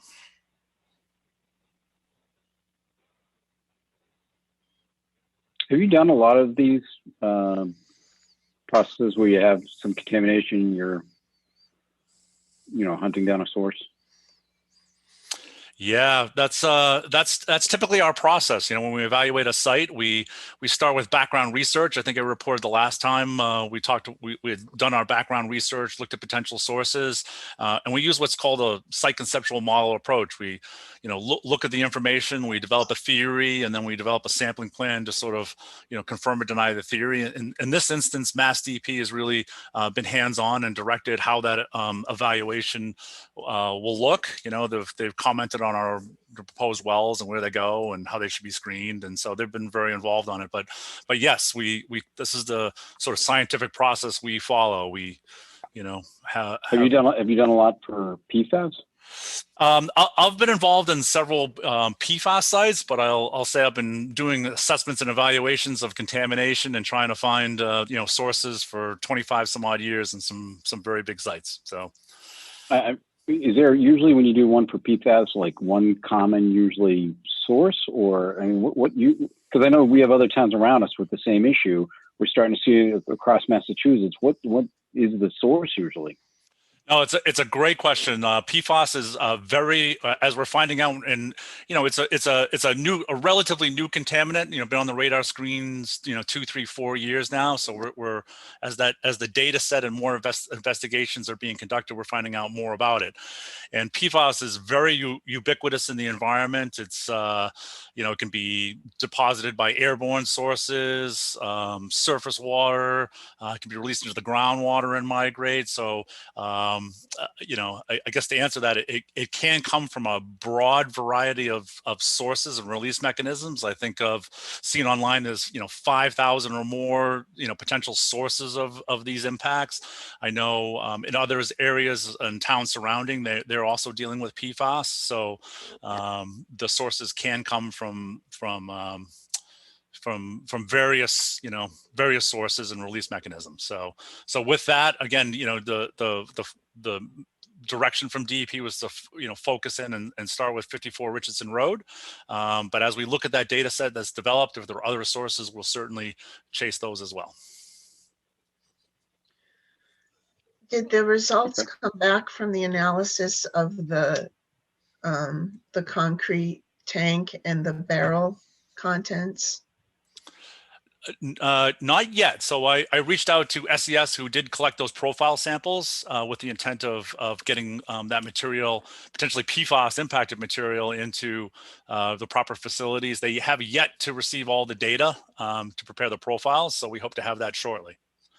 So to answer your question, not yet. We don't have it. It's similar to our soil data, just the PFAS analysis just takes a little longer than is normal. Can I jump in at some point? Yeah, please do. Mr. Chairman, I just wanted a couple points. 2008, they found 3 55-gallon drums. I don't know, a week and a half ago, they found one more 55-gallon drum. They just happened to dig where the 55-gallon, it was kind of lucky where they found this particular drum.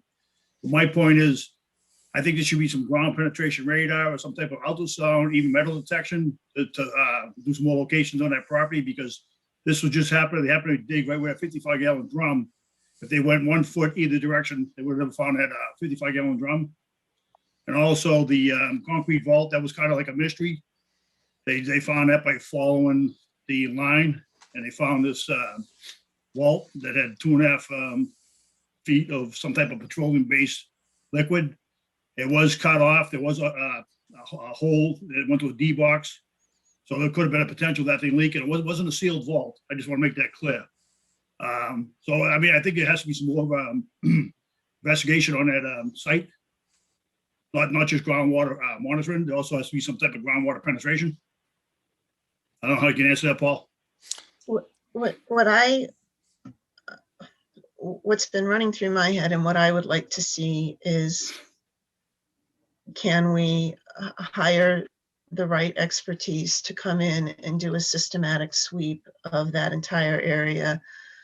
And it wouldn't be just ground penetrating radar, but also sonar, whatever the technology is that would detect non-metal things that are buried. Because we were surprised twice in 1 week, once with this concrete tank and once with the barrels in an area where we thought there weren't any more.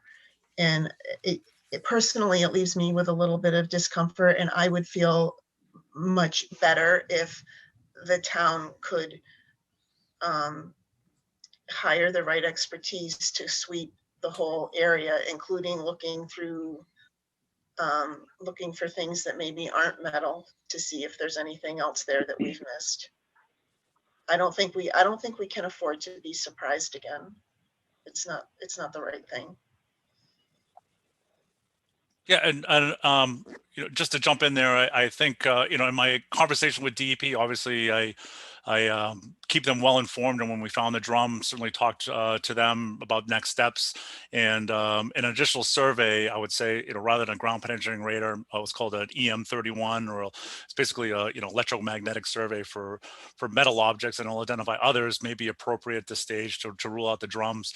But I guess to circle back on the investigation activities, we start with started with the detailed history of the property, where potential sources were, and we identified, again, 3 of them. It was the drums, with unknown contents.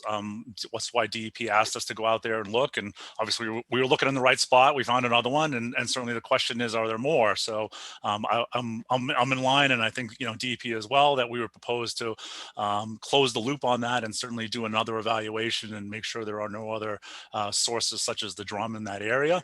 The other 2 sources that we identified and DEP asked us to focus in on were the floor drains, and certainly as Bruce had indicated, and I talked about before, we chased that. I mean, we went 81 feet across the site there and found the tank, properly removed that. We have it sampled, so we'll look at the potential for that to be a source. And then the septic system in front, again, we also identified that and sampled it as well. So I think from our investigation, from the site history, I think DEP has also chimed in. I think we identified potential sources. sources. But I will say also that the approach that was proposed initially is to have a pretty robust well coverage. So we have wells all over that site. And once we sample groundwater, which are analyzed down to the parts per trillion level, I think that'll give us a fair indication on the nature and extent and the distribution of PFAS. And if there are, is a plume of PFAS or there are potential sources, that's something that should be revealed in this groundwater data. So that's why I said that, but once we get that groundwater data on April 6th and 7th, then I think we'll be in a position to really interpret the data and see if there are, potential sources, and we'll look at the nature and extent. So at that stage, I think it would be appropriate to, look at the next steps and see if additional, subsurface investigation, additional monitoring wells or soil sampling or remediation is warranted. Paul, you said the electromagnetic technology would detect metallic things that are buried. What would be used to look for non-metallic, like other concrete tanks or other things that might be non-metallic? Yep, no, absolutely. Ground penetrating radar is a great technology for that. And even the EM31 survey, I've done a fair amount of geophysical work, and the combination of the ground penetrating radar, oftentimes coupled with the EM31 or others, or sometimes a 54 EM, there's different technologies that can be utilized. Certainly are good depending on the site conditions at identifying subsurface structures. So that's certainly an indication. But I will say, in my experience, and I think the chairman had asked, investigations. In my experience, usually we start employing those technologies if there's a question or a source that needs to be identified. And during our research, we identified, 3 suspected sources that we're investigating further. And in the case of the drums, I would recommend that additional investigation, as you indicated, would be warranted. And as far as the other sources, again, once we get that data in, I think we'll be in a position to look at the data, evaluate it, and see if more investigation is needed. And you said that's coming in early next month? So we're going to sample on April 6th and 7th. And I would say that the standard lab turnaround time is 5 days, but I'll just tell you from experience, the lab and for PFAS analysis, a little more detail, it's going to run a little longer than that. And then, we need a chance to get it into a table. And then at that stage, we'll be able to sort of talk about those results. Bruce? Can I have another question, Mr. Chairman? Yep. Is the area where the gas pumps were, I'm under the understanding, and I know the gas tanks were removed, but I'm sure the vaults were still there. And those are probably, I'm sure, sealed vaults. Is that area going to be excavated where the gas tanks, diesel tanks were located at one point? And taking soil samples, maybe potential water samples at the location? If that's a question, if you want me to address that, our investigation is really limited to the PFAS. So the former oil tanks, if based on my recollection, were removed, and those were properly addressed and closed under the DEP. So we're not proposing any additional investigation associated with the former gasoline or fuel storage tanks on the property.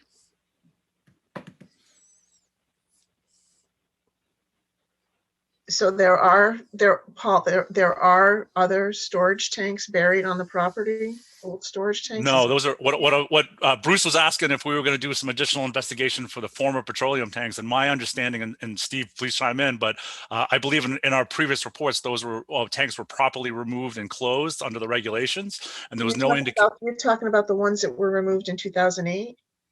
No. There used to be unleaded gas and diesel fuel pumps on the site. Those are long since gone. I see. But the vaults are probably still there. The concrete vaults, they probably just caved them in and filled them in with dirt. Do we know, Steve? I can't speak to that. That was before my time. Yeah, that's just typically what they do. That's all I'm saying. Usually just cave the vaults in and bury them.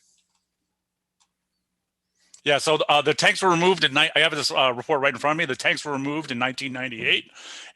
Soil samples were collected following the removal of those tanks, and and there was no additional follow-up or regulatory issues identified at that time.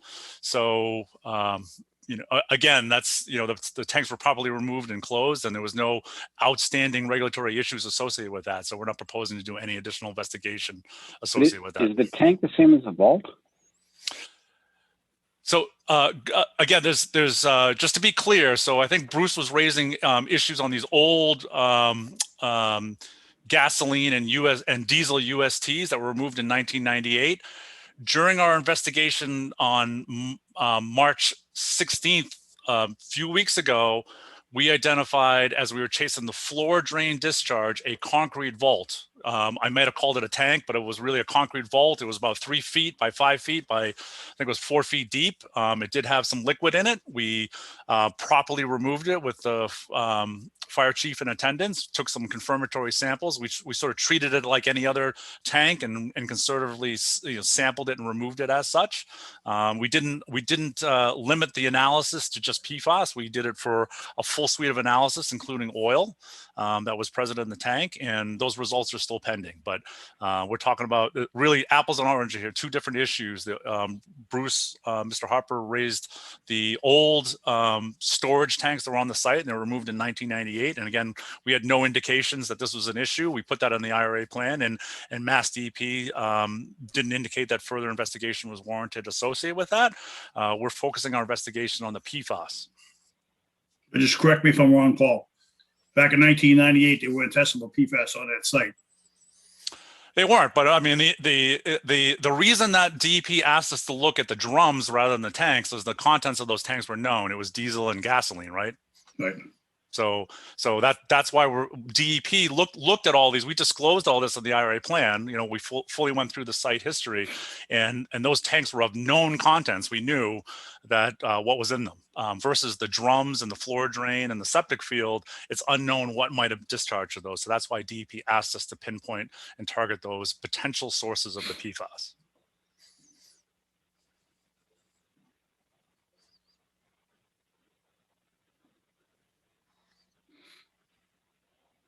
Bruce, what would your concern be? Excuse me. What would your concern be, Bruce? Do you have a further concern after he answered that question? No, the question I have, George, is I understand how this all works. Again, the gas tank, as Paul's indicating, would be probably indicated as a VOCs and so forth. But back when the tanks were there, I worked there back in the late 70s. I don't know if there's any potential, spills back then. I don't remember any, but was there any foams used? There could have been PFAS foams used around the gasoline tanks. I don't know. There's a lot of unknowns down at DPW yard. And like there was a comment made down there, if we dug 1 foot or 2 feet the other way, we would have never found that 55-gallon drum. And I wasn't surprised when he found that drum, and I wasn't surprised when he found that vault. And I made that comment when I was down there. There was no surprise to me. I made that same statement back on February 24th, 2019, when I went before the board. I said, what's under the ground? I will not be by surprise what is found down there. There's nothing that surprised me that's been found so far.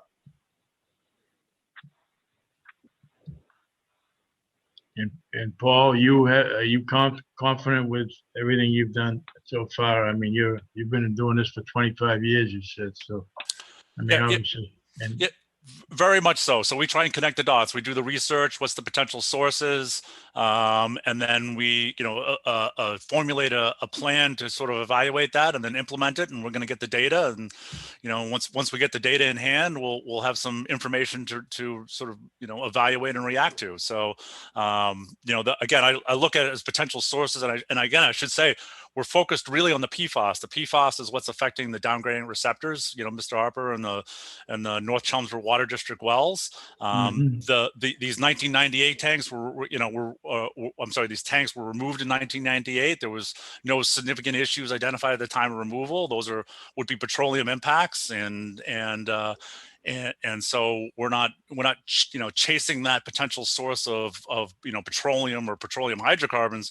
Our investigation is focused on the PFAS and identifying what's affecting the receptors. Obviously, it's a serious condition where you've got PFAS in these public water supply wells. So we want to get to the bottom of it and see where that's potentially coming from. So we're targeting these potential sources, and I think DEP's been involved, and And again, I feel like we've done a fairly robust investigation with the amount of wells, and it should yield some valuable information. So is the 6th and 7th of April are real key days as far as you're concerned? What you find on those particular days? Very much so. I think Will tell a big story. I think so. I think the groundwater data will be the most telling pieces of information that we collect. You know, the targeted source evaluation we did with Steve's help in identifying the septic field, the floor drain discharge location, and the drums certainly helped with the location. You know, make sure we're sampling in the right spot and sampling for the right contaminants. Yeah. So I feel when you ask me, I feel confident that, you know, based on what we found, you know, we found a drum out there. So obviously we were looking in the right spot in the back of the DPW yard, and we were able to chase the line 81 feet across the site and took it all the way to the end. So I feel like we're looking in the right spot and sampling for the right constituents. So, you know, once the data comes in, we'll be able to draw some conclusions and some findings from that. And you feel okay with that, Bruce? I mean, you feel that? I agree. I mean, they're doing a great job as far as what they're doing at this point. You know, so we'll see what happens after, you know, April 5th, April 6th. And like Paul said, it takes 2 or 3 weeks before we get the results back, because I sample for PFAS every month. And I just want to know to people out there that are listening that the North Chelmsford Water District that are treating for the PFAS. We do have the carbon filters that are keeping the numbers under 20 nanograms per liter, so the water is safe to drink. I just want to make that clear that people don't interpret this PFAS as being a problem on our finished water, which it isn't at this present time. And we monitor it every single month to keep on top of it. Thank you, Bruce. And I should also jump in and say, again, we're operating under a compressed timeline here. I think I stated this in the last meeting. Typically, an investigation to determine if remediation is needed is under several years of time frame. We're operating under a deadline of October 11th. So we're pushing this along as quickly as we can. Thank you. And Bruce, I'm sure that the people in North Chelmsford are very happy with Wade, and they couldn't have a more competent guy handling the situation for them. So thank you for everything you do, and thank you. And thank you for your reports, sir. Paul. Okay, Mr. Chairman. Okay. Any other last comments? We're good. Thanks, Paul, for being on. I understand there might be a further discussion, and so I'll hang on the line. Okay, next up is Steve Yarnley, the Traffic Committee. Yeah, thank you, Mr. Chairman. Just a brief update as we're coming out of winter into spring on some of the things that we've gotten done and discussed at the Traffic Committee. Again, as you see in your packet, some of the completed stuff, you know, we did that. Advisory signage up at Westford Street, Dalton Road. I think the next bullet is actually 2 that got kind of combined into one and got by us all. The flashing LED stop signs were over at Graniteville and School Street, and Chelmsford Center at Fishbones got the set of rectangular rapid flash crosswalk signals that were partially funded from Capital Sidewalks and partially funded from the Gristmill condominium project out behind Brickhouse Pizza. Lock Road, we did that kind of advisory stop ahead sign on the corner. A few meetings ago, the board had authorized installation of a stop sign at Pilgrim at Graniteville.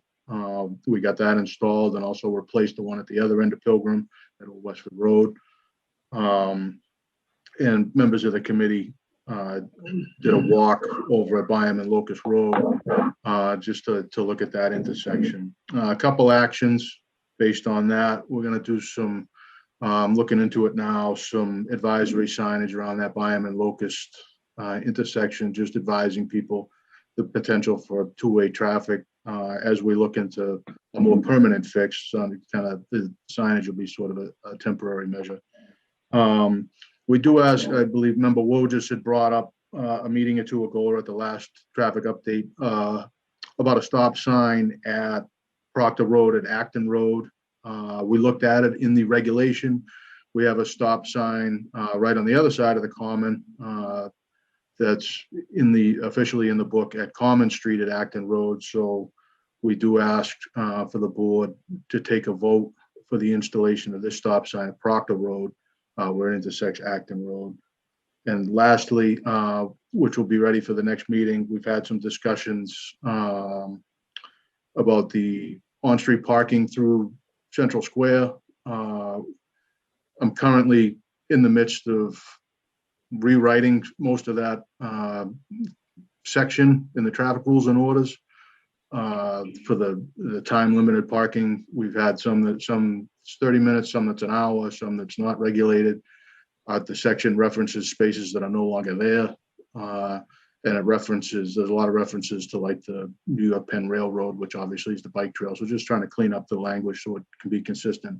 And also the time around through the square, so it'll be consistent. We'll make that presentation probably at the next traffic committee update to the board for discussion. I know there's a lot of talk in kind of the business community down there, so it might just be something a little different than asks to approve. It might be more of a maybe a public input type of thing, because I know there's limited on-street spaces. We have obviously the big municipal lot, but there's 22 spaces through the square on-street parking. So changing it could have an effect on some of the people. So with that, and also at a future meeting, I will have the plans, or at least a presentation for the left turn at Ledge Road, just to show the impacts, the left turn on a Dunstable, the kind of major impacts to that intersection that would have to happen in order to allow the vehicles coming up Ledge to take a left onto Dunstable, and then also coming down Dunstable and taking the right turn onto Ledge Road. So I'll have some schematics prepared showing the truck turn templates and all that stuff. So you can see exactly what would need to happen there if that project was decided to move forward. But with that, I just asked for the board to take a vote on the stop sign at Proctor and Acton. And that's the committee update. Steve, could I just ask one question before we take that vote? Could you take a look at your convenience and what you can give me an opinion, or give whoever you have to give an opinion to on a light or a stop sign? I think a light would be more effective at the Richardson Road and Princeton Street. I think it's extremely dangerous and traffic. That's on our list, right, Steve? Yeah, at a previous meeting, it's not on this slide here, but at a previous meeting, we're starting the process with Mass DOT to fund a traffic signal at that location. Yeah. Our initial proposal had gone up through the signal at kind of Route 4 and Princeton Street. But in our initial meeting with Mass DOT, the folks in project development at District 4, it was decided to carry that project all the way up to the signal at Technology Drive, with kind of reconfiguring the lane there, carrying sidewalk all the way up to that location. So we've revised that a little bit. That was accepted in. So we're now kind of into the next step of conceptual estimates, conceptual drawing with DOT, and that'll hopefully enter into the TIP program here shortly. I was trying to keep it as a smaller project so it'd get moved up, because sometimes they have funding slots that are small, but discussion turned into unfortunately, a much bigger thing. It makes a lot of sense, because when they catch a green light coming through at Princeton Street and they just keep flying, they're really traveling at a pretty good rate, and it's blind coming over that hill. So, agreed. So that's a better plan than, Yeah, and some of the discussion with the DOT folks as well was if you're coming from like the city of Lowell up Princeton Street. Right, either way. You can kind of just uncontrolled take that right at 40 miles an hour. So more kind of condensing that intersection and slowing people down. Yeah, all coming right down North Road. If they, like you said, if they catch a green light, they're still flying. They're not hitting the brakes or anything. Yep. So that, again, that project is in the initial stages. We had a good meeting with DOT. We should get some headway on that hopefully this summer. Those Thank take you. a few years, but Well, you got 3 schools up there, and all the school buses and all that sorts of. quite supportive. Absolutely. Thank you very much. You're welcome. Anything else for anybody? I will make a motion to approve installation of a stop sign at the intersection of Proctor Road and Acton Road. Second that. Motion second, all in favor by roll call. Pat? Aye, and thanks a lot, Steve. You're welcome. George? Aye. Virginia? Aye. And I'll vote aye. Good job, Steve. Thank you. Next up, John Souza. Timing was perfect. Good evening, Mr. Chairman, members of the board. The first part of my report actually deals with sewer rate relief, so I just wanted to explain that. Back in February, I submitted an application to the Department of Revenue, as we do each year, and it's basically calculated on as two factors. It's the amount of eligible sewer debt service that you have outstanding, and it's also subject to the funding levels by the legislature. So this year we received $8,021, which is roughly about $2,800 more than what we received last year. Going forward, I'd expect, depending on the funding levels from the legislature, it would either be around this amount or possibly lower. One of the issues we have is, or it's a good issue to have, we're rapidly paying down the bonds on the debt service that we have for the construction of the sewer system. Remembering back, the last bond we issued for that was back in 2011. So, and the town's scheduled to fully repay all of those bonds by 2031. So it was good news that money will be deposited into the sewer capital construction fund, and that will be used to pay future debt service costs for the sewer system. The second part of my my report deals with the audit management letter recommendations. You recall last fall when Powers and Sullivan presented the audit report to the select board. Each year they always give us a management letter, and they usually identify some recommendations where they think things they'd like us to try to improve things. It's always a constant improvement type of report. An audit firm is never going to come in and say everything's great, there's no room that there's nothing you can improve, and end of story. So we're used to receiving suggestions, and we actually welcome their suggestions.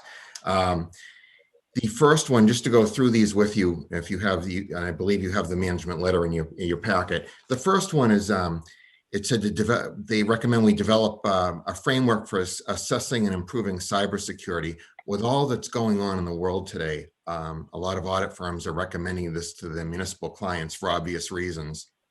And basically what they were looking for is, that's the I'm sorry, I got the wrong one. I don't think we have it in our packet. No, I don't think we have it, John. That's okay. I can speak to those. Sorry. So basically what they were looking for is us to, engage the services of a cybersecurity vendor or expert, and come and basically look at the security of our network, our hardware, our software, all of that is one comprehensive thing. And I'm pleased to say we've engaged the services of a third-party cybersecurity firm. We started working with them in February. The assessment is ongoing right now. I anticipate the work will continue through this spring and into the summer. So it's a very intensive process. They're looking at a number of things, and I know our technology department has been working very closely with them. They met with one of the representatives of the firm met with department heads a while back. One member has visited us on site. And so it's, we're very interested in that going forward. The second recommendation would involve the reconciliation of health and dental insurance bills. And I'm pleased to report that's going well also. In the accounting office, which is supervised by our town accountant, there's an employee has actually worked over the past few months. And of course, we've always had, because of a payroll software that we've always had all the employee names and all their, personal information and statistics entered into that we're required to have by law.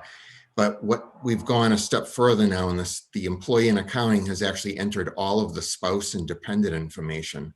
And so that's going to help us when each year when we go to do our OPEB actuarial valuation, they'll not only have the employee data, but we can provide them with the spouse and dependent information. And even more than just for OPEB, future OPEB surveys, what that accounting employee is doing is they're using data from our payroll system, and they're actually going through and they're reconciling. So they're making sure that for employee X that's having X deductions taken out, they're making sure that the deductions match the health and dental plans that that employee has selected. So that's what the auditors were basically referring to in that recommendation. In other words, you wouldn't want to have an employee be paying for a lower cost plan, but actually be signed up for a higher cost plan, or the reverse situation as well. Item number 3 deals with personnel records, and the town manager, I believe, will speak to that when I'm finished, but I'm going to go on to item number 4, and that's maintaining and updating the health insurance database. So the auditors also, continuing along the lines of focusing on health insurance, had recommended that we create some kind of a spreadsheet or database that would detail all of the health insurance information for each member that subscribes to these services. So we just talked about what we're doing for active employees. The retirees are really, it's a little more complicated. What we have now, we have a customized database that we track all of the retiree information. And just to give you some perspective, we have about 658 active employees that subscribe to health insurance, but we have 935 retirees. So it's a bigger group. And the payments come in really from multiple sources. They come in from Middlesex County Retirement, the Mass Teachers Retirement System, and in some cases, the payments come from the retirees themselves. And we call those over-the-counter payments. The reason for that is for some retirees, their health insurance costs may outweigh their pension. So the retirement board cannot deduct the health insurance premiums because you can't have a negative payment to a retiree. So those folks pay us directly. And in discussion with Darlene Lucier, our town accountant, we've been working closely, and what we're looking at doing is the auditors had originally recommended that we look at doing some kind of an Excel spreadsheet. Darlene and I discussed it. And for a town of our size, with the numbers that I've just explained to you about, with a number of retirees, an Excel spreadsheet really doesn't make sense. So what we're looking at doing right now is we're talking with Munis, which is the vendor that provides our accounting software, and we're looking for them to provide a solution to us. May involve purchasing another modular software. It shouldn't be a major deal. And that would allow us to enter all of the retiree information into that software. And that will then dovetail in with the software that we're already using. So that's ongoing. So we're working towards that. That should be resolved by the end of the year. As you know, when you work with technology issues, sometimes, certain things come up. Our goal is to try to resolve it by the end of fiscal year 21. There's a possibility it could go in, to the beginning of fiscal year 22 as we get into July, but that would be our goal at this point, and we'll be discussing that with Powers and Sullivan during their next site visit in May. So that concludes my report. Anybody have any questions? So the action that we had about getting birth records and things like that up to date, where does that fall in what John just talked about? That's the other item that John spoke of in terms of the personnel department. We've got to gather birth certificates or other evidence of birth, whether it's a driver's license and so forth, and then related to that, marriage license, or again evidence of marriage status, and then keeping that along with the health insurance forms, and that's for active employees and retirees. And again, we're a little lagging on that because of the pandemic. We didn't feel it was appropriate to be out chasing people and bringing them into the building, because it may involve them having to go to other town halls or other locations. And so again, I think as we get later into the spring and into the early summer, that by the time the auditors arrive in late August to conduct the audit, we're hoping we're in a good position with that at that time. Thank you.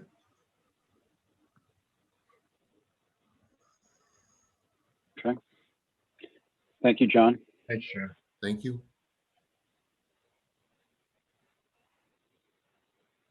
All right, the next topic on the agenda, item 8, is the North Station fire relocation. So I was asked to put this on the agenda. Who wants to start?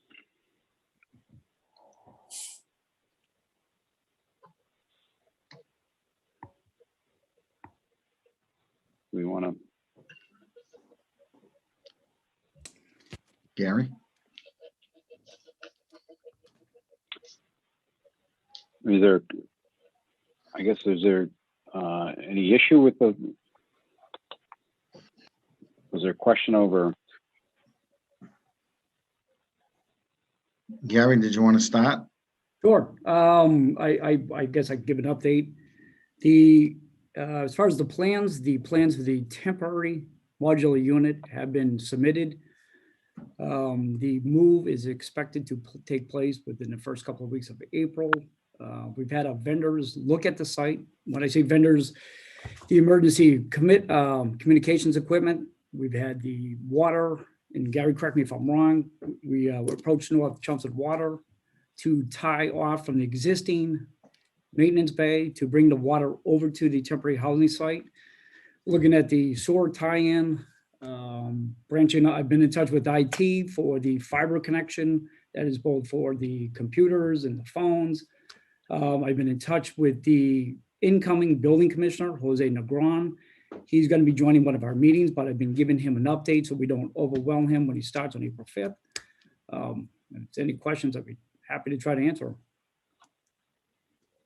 Did I miss something, Gary? Nope. Okay.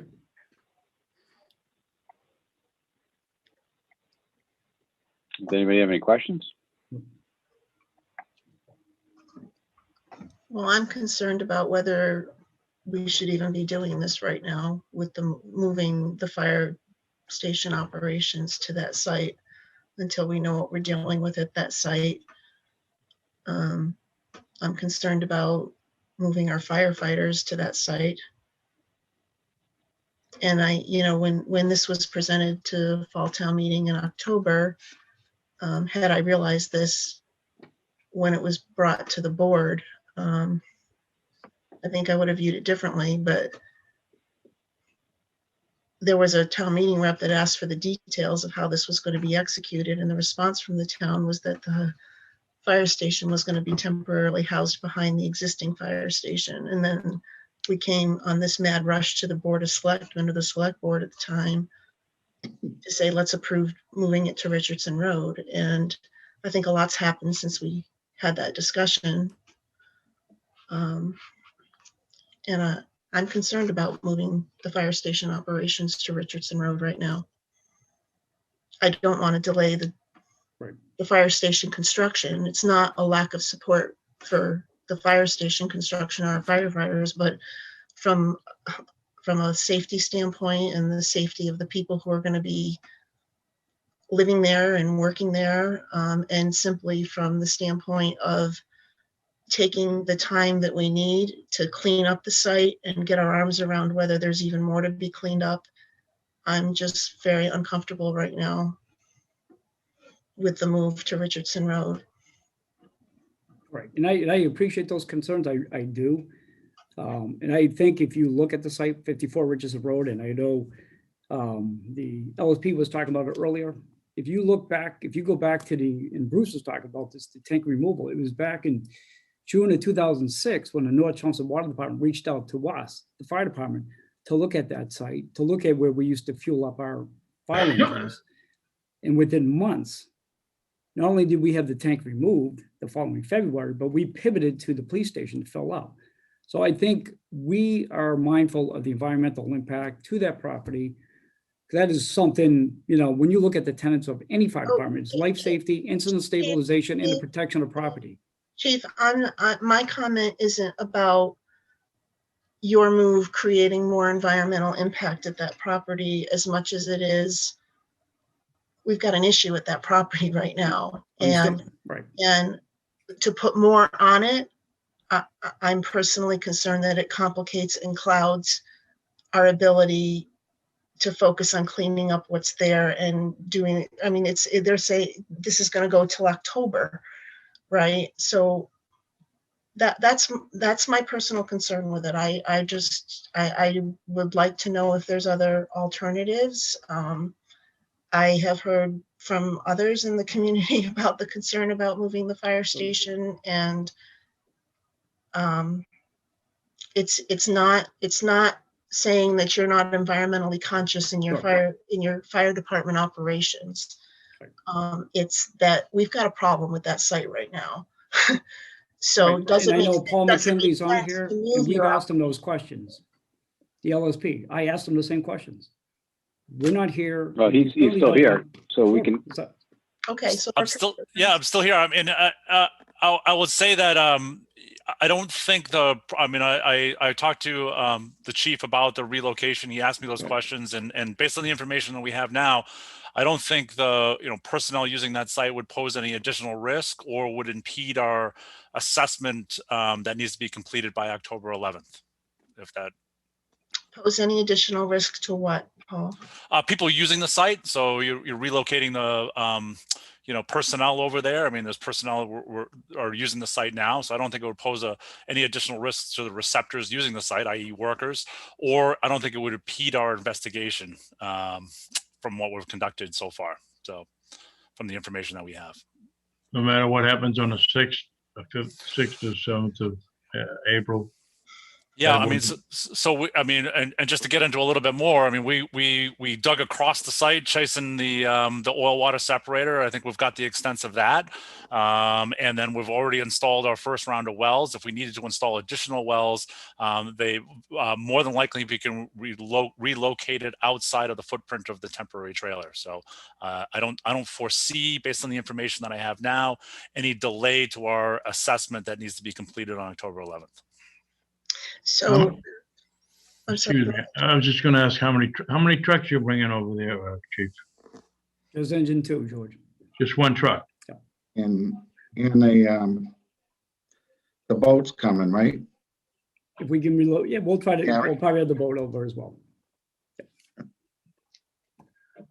So that's it. One boat, one truck. Yes. Yes. And I know you have some problems with communication. I mean, I know that's, I mean, even if you moved it behind the fire station, right, you'd have to spend a considerable amount of money for, with your fiber, as you say, and what have you for. Which is why we interacted with IT, because as you know, we have the mechanic over there, so we can tap off that town fiber to bring it over to the temporary housing. Yeah. That does make it a little easier over there. Yeah. And George, I'm sorry, George. And one of the benefits of doing this is we will be leaving the fiber for the mechanic. So he will have contact that he has a hard time with now, based on the fact that there was never any down there because of an operation of fire. So we will hook it up on that particular building. We'll run it through the small building into the pods, the 8-month period, and then it'll get pulled back and it'll service the mechanics bay. Yeah, and I mean, so I've never been against the fire department, but I haven't obviously have a.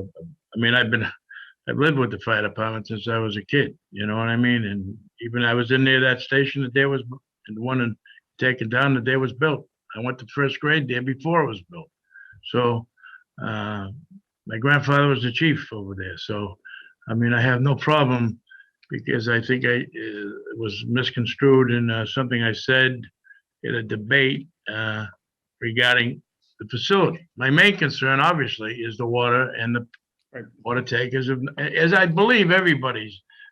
Bottom line is, I think everybody is concerned and they want everybody to be safe.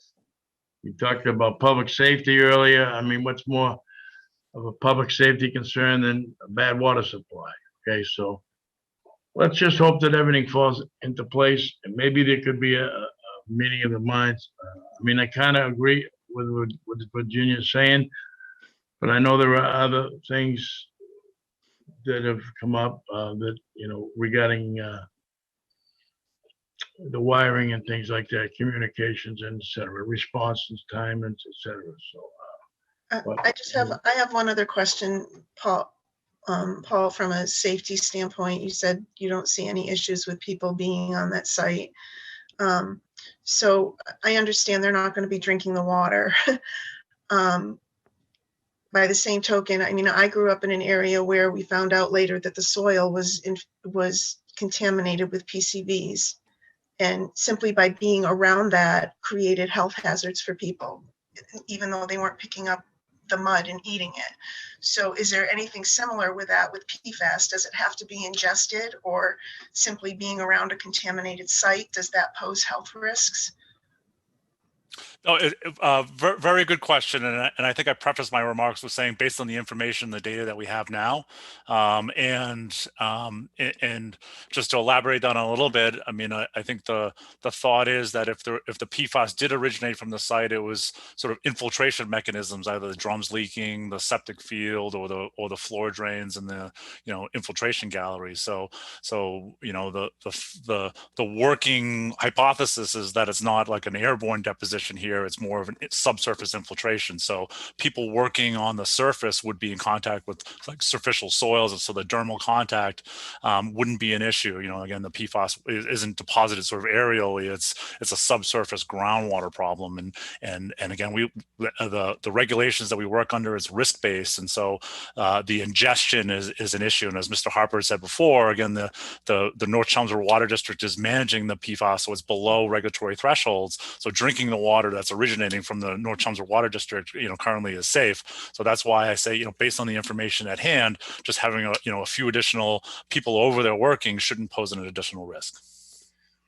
But that's based on the information that we have now. So, can I just make a clarification, Virginia? I just want to make a clarification about the firemen drinking the water. I hope certainly the firemen drink the water. Their choice is to drink spring water. But the water coming out of the tap down the DPW is as safe or safer than the water they're drinking today in the bottled water. I just want to make that clear. So if they don't want to drink the water, that's fine. But with the water is as safe as the bottled water they're drinking presently at the North Chelmsford Fire Station.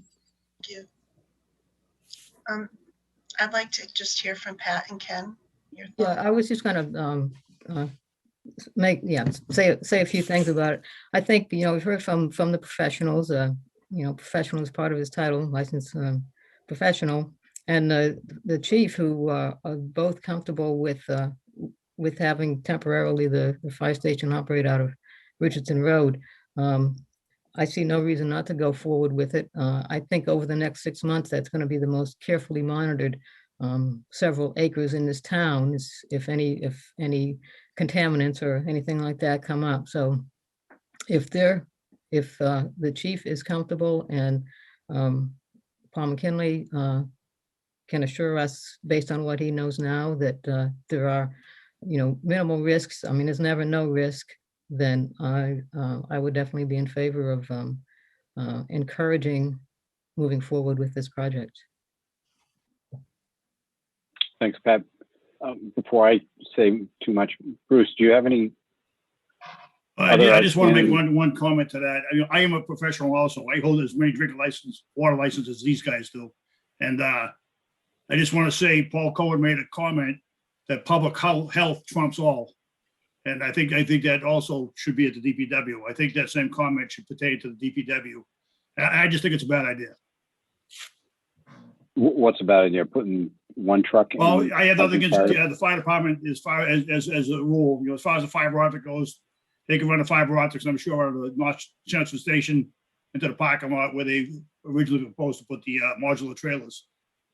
I think with the activities down there, the past history of the place, I just think it's a bad idea. Until like Virginia said, until this place is cleaned up, we find them, we don't know where those 55-gallon drums may be located. They may be digging underneath the modular buildings in the future. Once they start doing the ground penetration radar or whatever they do to find the source. Right now, they don't have the source pinpointed. Like Paul said, the groundwater wells will tell where the plume probably originating, but we don't know where that plume is presently. That plume could be underneath the trailers. And Paul, Could be when are under we the building. going to have, we're going to have this report back to us when? Paul McKinley? So again, the groundwater results will be sort of, mid to towards the end of April. I would anticipate maybe 10 days after we sample. So that's, 10 business days. So that's, April 20th or so, is when we'll have the groundwater data in. But, when I indicate that right now we're in assessment mode. And so, I guess my opinion is that the relocation and my understanding from talking to the fire chief is as a truck and a modular trailer that the presence of that trailer won't impede our investigation that needs to be done by October 11th. So, and again, this is a matter, if we had to relocate a monitoring well, it likely could be done outside of the footprint of where they're putting their temporary trailer. And those are sort of things that, again, the presence of a trailer or utilities wouldn't really impede our investigation, I guess, just to state it again. Ken, your question was when you would get the results of what Bruce was talking about, which is the April testing? I wanted to know when we were, go ahead, Paul. I wanted to know when we were going to get the results of the new wells. Yeah, about April 20th, somewhere around there. So we'll test, And that'll allow us to really zero in on where this started from, correct? I think so. I think that'll, that's the data I'm hopeful will give us clues as to the nature and extent of this PFAS contamination on 54 Richardson Road. And Paul Cohen and Gary Ryan or Gary Persichetti, what's the date of the potential move for the fire trucks? Date for the truck in the building is roughly mid-April to get it in place, because we really can't start the demo because we have a asbestos part of the station that needs to be done before, and you don't really want to be doing that with people in there. And these drawing of the portable for the fire station was given to Paul. It was used along with everything else to determine locations to make sure that we weren't going to be in the way with that. So I had provided that to Steve through Paul to get that looked at as well. So we're pretty comfortable that we are not in an interfering area with that. If you're wondering, if you pull into the lot, on the left-hand side, you have the tin building with the 3-bay garage. And then right behind that, right after that is the fire station mechanics. This goes 10 feet off the 3-bay garage in front of it. So it's before it. So it's closer to the road in the dog pound than it is, to the other end of it. And Chief Ryan, the trucks currently don't have anything on them that is PFAS really. There's no foam on the truck that's going to be there. There's nothing. There is no foam on there, and I know the issue was brought up at a prior meeting about our mutual aid partners. They do not carry PFAS foam. The fire department have talked about this issue many years ago. And in fact, we got rid of the PFAS foam. And I've talked to our mutual aid partners and they did the same. They had a buyback program back in 2008. So the fire department has been aware of this issue for many years. We've been conscious of this issue, and certainly we've done what we could to address it, but we don't have the foam on our trucks. Okay, George, what were you going to say? I would feel a lot more comfortable if you could wait. I like Virginia's idea, but at least what do? You're talking maybe 10 days from doing the test and getting some results and having a lot better idea where we are. And I'm concerned about the people and our chance for drinking. We drew a pool with it. But I would just caution you that any changes, and this is the 11th hour because the plans have already been submitted, there will be it will push the timeline back, but certainly I would anticipate there would be a cost component to this as well. The vendors have already been out there to tie in the water, the sewer, and also the emergency communications equipment. We are meeting tomorrow to discuss pushing this forward. If there's any last minute changes, it's going to have a significant impact to this project, to the timeline, and I would imagine the cost. Well, Chief Ryan, to that end, when this was voted on weeks ago, we weren't finding barrels of chemicals and tanks buried under the ground. We were pretty much led to believe that this land was clean. And so, someone asked me to state my thoughts, and I'll give them to you this way. There's two separate issues that I see: PFAS contamination, more contamination happening in the land, and then the safety and concern of our firefighters are going to be placed on that piece of land. I don't see, from what I'm hearing, both from our LSP and from Chief and Gary Persichetti, that our firefighters are going to be put in any danger, imminent or long-term otherwise. But on the flip side, I also am concerned of what else is on that property. And kind of going back to what Virginia alluded to, I'd be interested in seeing some type of a ground scan done that either does metal deep scan or some type of even something that could just find objects that have been buried on that property. Because I am worried there's more to be found there. Maybe not necessarily causes for PFAS or any type of danger but whatever's buried there needs to be found and dug up, because my understanding is these, the barrels that were buried hadn't leaked yet. The tank that they found hadn't leaked yet. But at some point, if there's anything left, it is going to leak. And I think we got to address that issue on the land and the property, primarily along with the safety of the firefighters. So at this point, I'd be okay with you moving forward with the plans to house the fire department there. But on the same statement, I'd be interested in seeing what can we do for scanning the property and being, I don't want to say 100% sure, but at least 90% sure we found everything that was buried. And if anything shows from those readings or anything that there is any harm that potentially could come to firefighters on that property, we stop the process. My concern is the water takers as well, the firefighters. I don't want to hurt the fire department, stop the fire department, because that's also obviously a public safety concern, and response time, etc.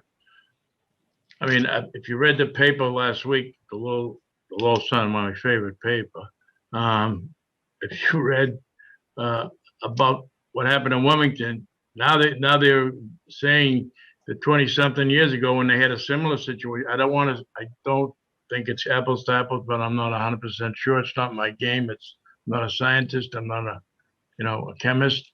But now they're saying that they had a problem. They had to close an aquifer back in, I think it was 93. But now they're coming out and saying it was directly responsible for the death of 8 children from cancer.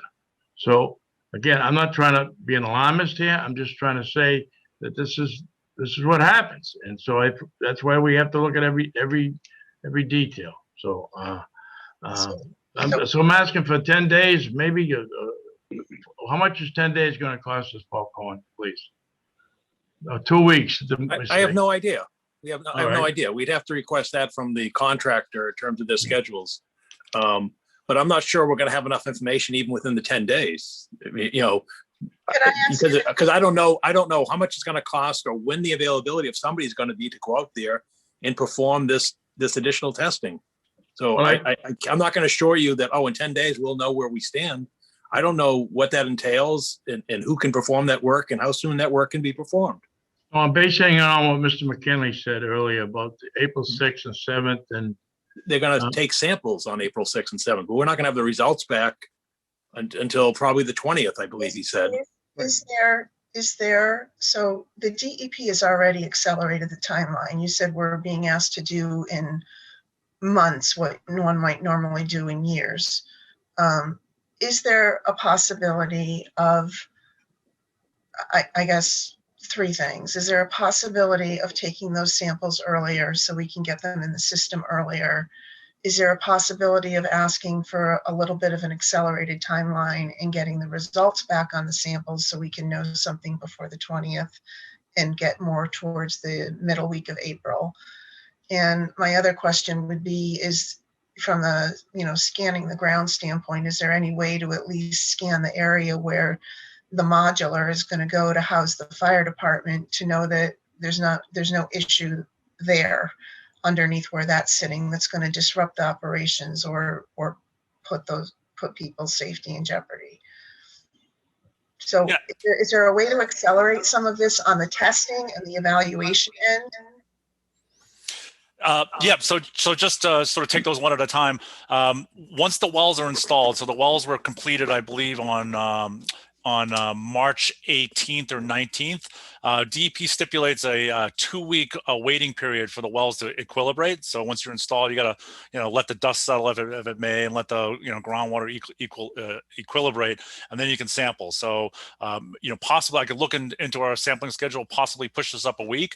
We could also request expedited turnaround time from the laboratory and see if that's a possibility. That might buy us a couple days, but I will note that it's at a considerable premium, 7,500%, when you start asking for expedited lab turnaround time. So I could certainly inquire and see if that's possible. It does come at a cost, but absolutely do that. As far as the geophysical survey, the scanning of the ground, I can certainly reach out to several firms that do this. Again, I have preferred firms that I've worked with that in my experience are sometimes more thorough than others, and I can certainly inquire and see what their schedule is. And just to sort of let you know what the process is, usually with these ground penetrating radar and these electromagnetic surveys, the geophysical companies will identify what's termed as anomalies, and those anomalies, whether they be reflectors, sometimes they can be indicative of a tank, a drum, crushed concrete, or unknown. Again, it's when they do these surveys, it's a reflection back from the subsurface, and oftentimes from those reflections we'll target a location that looks suspicious and then need to go out there and figure out what it is. So that's test pitting, similar to what we did on March 16th, and we chased down and found the concrete vault with the oil. That's what would need to happen as part of the survey. So it's not only the geophysical survey, but the geophysical survey will identify anomalies that then we wanted to evaluate. And I know the town was great in providing equipment and doing that. Probably be done very quickly after the geophysical survey is conducted, but I just wanted to explain that process and how that evaluation goes. So it's you do the survey, target these anomalies, but then there's a second step to get in and actually physically test pit it and evaluate, see what those anomalies are. And it can be targeted. But you would be able to determine whether there are actually any anomalies where we want to house the firefighters. Yep. But so if the answer is no, okay. If there is one, then you take it up at that point. But then you take a next step, yeah. And what do other people think about trying to accelerate some of the diagnostic pieces? It sounds to me like it already has been accelerated, as you mentioned. I mean, this is going to all be done in months as opposed to years. I'm fine with trying to do that scan on where the modules are going to be. That's a good idea. But I think if we keep putting this off and putting this off, I question what's going to happen with the fire station. I mean, it sounds like even if we get the information and there's just more questions that are raised, somebody said to go forward, I guess, in concert. I think that was the suggestion that you made, to keep moving forward as best we can until we maybe get to a point where something comes up and says we have to stop, but we go forward with the expectation that things will be resolvable without having to do that. I mean, I'd like to see it hand in hand. I think we should, just to be safe, I think we should have the property out there scanned. But in the meantime, I don't see an issue with moving forward with the fire department. I don't know what that does, from the comments that are being made. I don't know where that leaves us. Mr. Chairman, could I just add one thing? I thought during this discussion, when the two Garys talked about the fire department, if there was a problem with the DPW, there was supposed to be an option B, that they'd already have an alternative if this was unsuitable for the fire department relocating at the DPW. There was a second plan, and that was supposed to be part of the bid process. I'm not sure what happened to that. I got voted down. Say that again. There was, when we discussed this earlier, Gary Persichetti made a statement. If there was an issue done at DPW and they had to relocate to the fire department, they'd immediately relocate out of that DPW yard. There was already an alternative that they could seek. During the RFP, I thought they were gonna include that in the RFP. If there was a problem with the DPW, they would have an alternative site already decided. There is no alternative B as far as a temporary site that I'm aware of. No, but there was a discussion. There was discussion of that when you went at one of the meetings, Gary. That in fact, Gary Prescati said if there was a problem and we had to immediately remove it, get the equipment out of the yard, that wouldn't be a problem. We just relocate the equipment. Well, I mean, you can go back and look at a couple meetings ago and you could see exactly what I'm talking about before you guys put out the RFP. That was discussed. to date, I'm still not sure that we do have a problem. I'm in quite the same mode as Pat in Virginia are. If we can get Paul to scan and take care of the part of where the pod is going, I think we should do that prior to it. So if we can get that done, then I believe we would take care of Virginia, your comment and what would need to take place there. And I think that would give us what we need to move them down there. But how can you say, Gary, there's no problem down there? Obviously, there's a lot of problems down there. Oh, I mean, by the evidence is right there, 55-gallon drums sitting behind the building. But if you look at that area by the dog park, when the dog park was constructed, no issues were arose. Oh, absolutely, absolutely. So the bottom line is we don't know. We're against the dog park.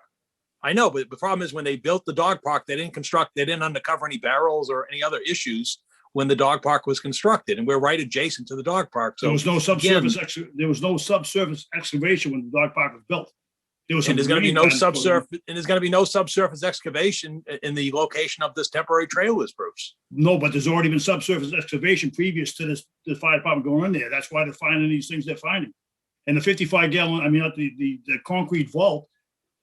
The comment was made that that tank wasn't leaking. Of course it was leaking. It was an oil gas separator that went to a D box that went to a leach field. So obviously that thing was leaching into a leach field. It was almost full, Bruce. So that thing was leaking for 30 years. It surely leaked very slowly, if it did leak at all. And they took soil samples, which we don't have the results back yet. Exactly. So we don't know. The unknown. But we're not.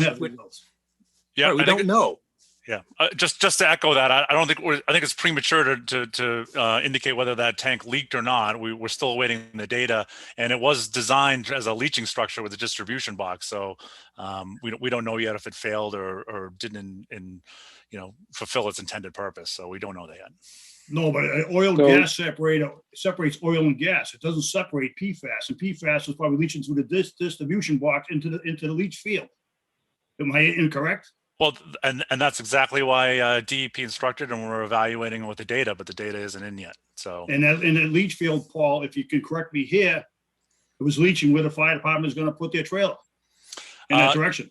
It was in that direction again, and maybe prior to our test pitting program on March 16th, I might have a little bit more concern that the relocation of the trailer to that location may impede our activities. But we've largely completed that. We chased the oil water separator and the distribution lines out. As I said, 81 feet from the building. It was extended further than we would have thought, but we did get to the end of them and collect our samples, and we're waiting the data. We did install the wells as designed and approved by DEP, and we'll be able to access those wells again as Gary had indicated, that we situated the wells to avoid this location so we could access them and sample them and do seasonal sampling as we need to. So again, based on that, I stated earlier, I don't think the relocation of that one trailer will impede our investigation and the results, the assessment that's due on October 11th. So one other question I have to add. Yep, just one other thing, Ken, is when I was out there talking to Steve Yonley, you guys did not excavate the entire leach field out. They said you would wait for collection data to come back, and that would determine whether you got to go further into the leach field or not. Well, we sampled a 5-point composite sample at the end of the distribution legs, and we found the other two, but we did target sampling on one of the main legs out there, but we did get all the way to the end of those distribution legs and collect soil samples, and we do have a monitoring well in proximity to the end of those locations. So I feel like we have the data points needed to determine if that's a potential source.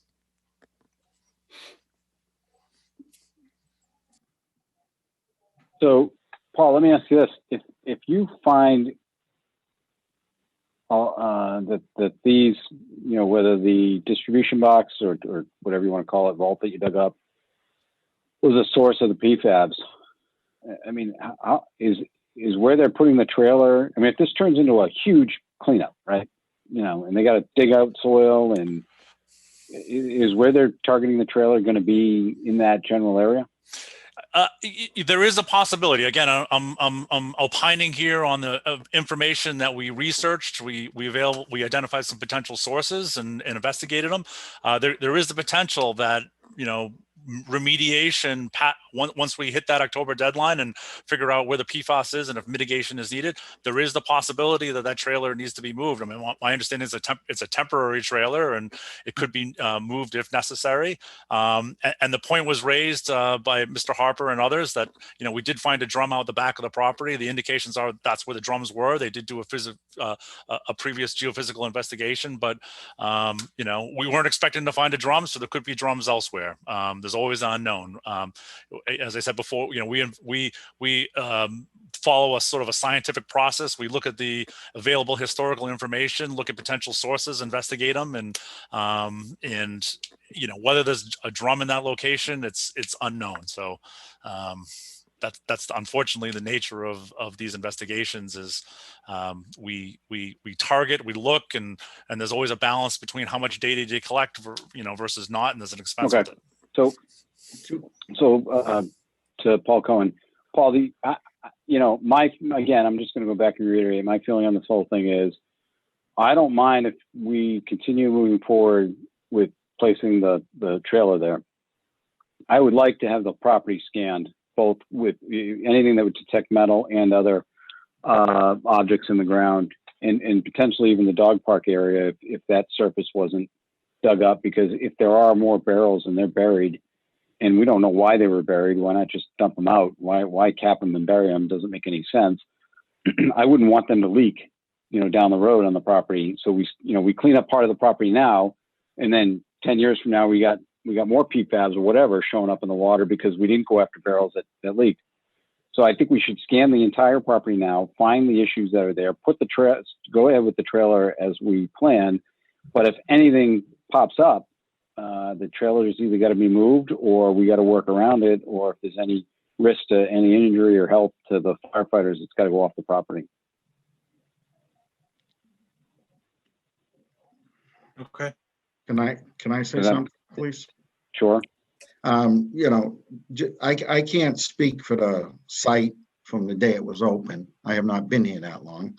But in the time I've been here, if anyone recalls, off the tin building that we're talking about putting temporary pods 10 feet off, that had a lean-to, and then behind it, and those were the bins that housed our supplies. So our rock, our sand, all of those items. So I'm not going to tell you that I can tell you in the ground there's nothing. The likelihood would be less there than it would be where barrels are found and things are done, because that was a solid area for the use of all our goods. 3/4 inch stone, the sand mix, all of that we use was on the side of that building. And if you wrapped around to the back of it, there were all the concrete bins for all of the goods until we moved that to Alpha Road. Okay, that's fine. I just want to make sure we find everything that's on that property that's been buried. I was led to believe, or I don't know, maybe I just was too naive. I thought everything was, when the barrels were found years ago, that was the end of it, but clearly it's not. So we got to make sure we have wells right there. So we have to make sure there's nothing else in the ground there. Ken, couldn't agree with you. We thought the barrels were gone too. Paul McKinley, that scanning would also be scanning like through the floors of the buildings that exist on that property? That can be done. Certainly if that's the direction of the town, but I think, as Gary was just indicating, oftentimes, drums wouldn't be buried underneath a concrete floor. They would, take them out the back, is typically how that would happen. So how long have those buildings been there? Are they as old as the site, or are they newer?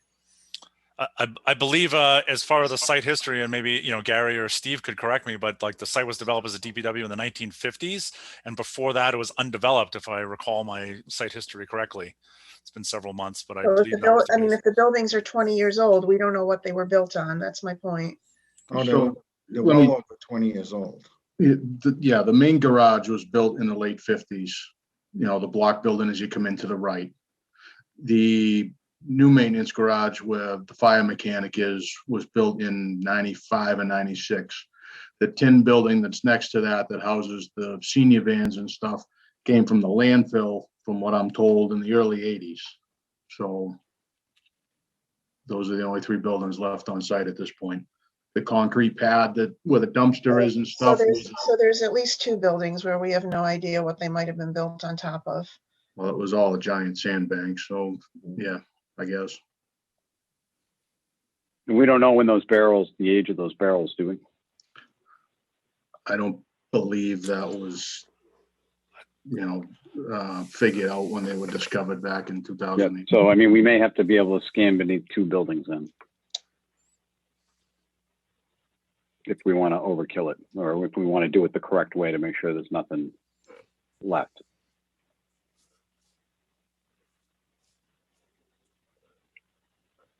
All right, so where are we at, George, Virginia, and Pat?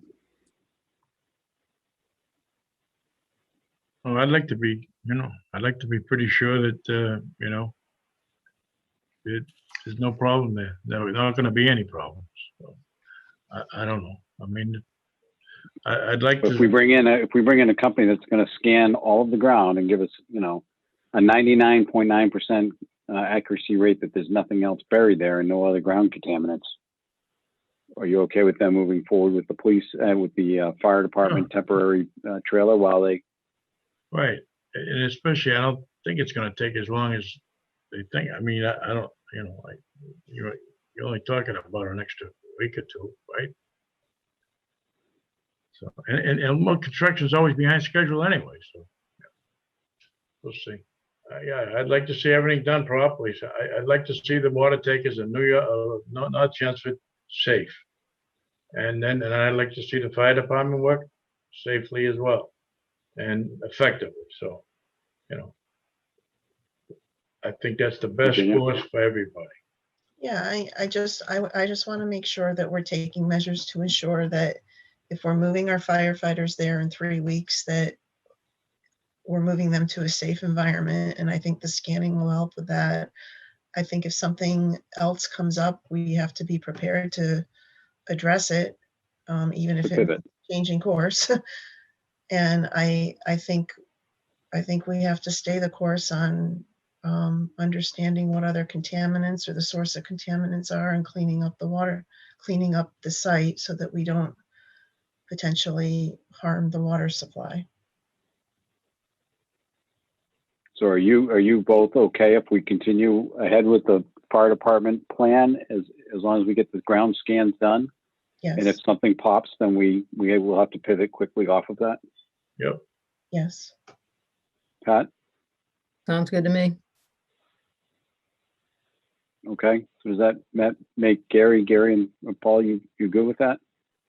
If we're in agreement that we will start with where the pods go first, just in case comes back fine and that they're still maybe doing some digging out back, where they did find a barrel, we should still be okay. So, I mean, I'm not sure how much Paul can get done in what time frame. As he said, it's not just the scanning, it's after that, digging and doing the exploratory. If you do get a hit, if I'm saying it right, on the meter. Let's at least make sure you don't get a hit where you're going to put the firefighters. That's what I'm saying. I agree with that. Virginia, And maybe we were talking about that being done first, so that if that needs to it saves time. It makes sense. It saves time. Okay, and so Bruce, are you good with if we scan that entire property? At least now you'll know that if there's any other barrels or anything else, we found it. I'd feel much more comfortable, yes. Okay, so I think that's the process that makes everybody comfortable and agreed tonight. Thank you. So, Yep. so just to be Thank clear, you, guys. scan underneath where the trailers are going, and just to be clear, we would also always have to scan the area where we found the drum. So we would target those couple areas. I think would make the most sense from my perspective. I mean, to start. Paul, is it a lot more expense to do the entire property over just doing areas? Yeah, the devil's in the details. So in order to find a drum, which is, fairly small in diameter on like, for instance, a ground penetrating radar survey, you have to have a pretty tight grid. Think about a yard spacing grid across that entire property is quite the effort.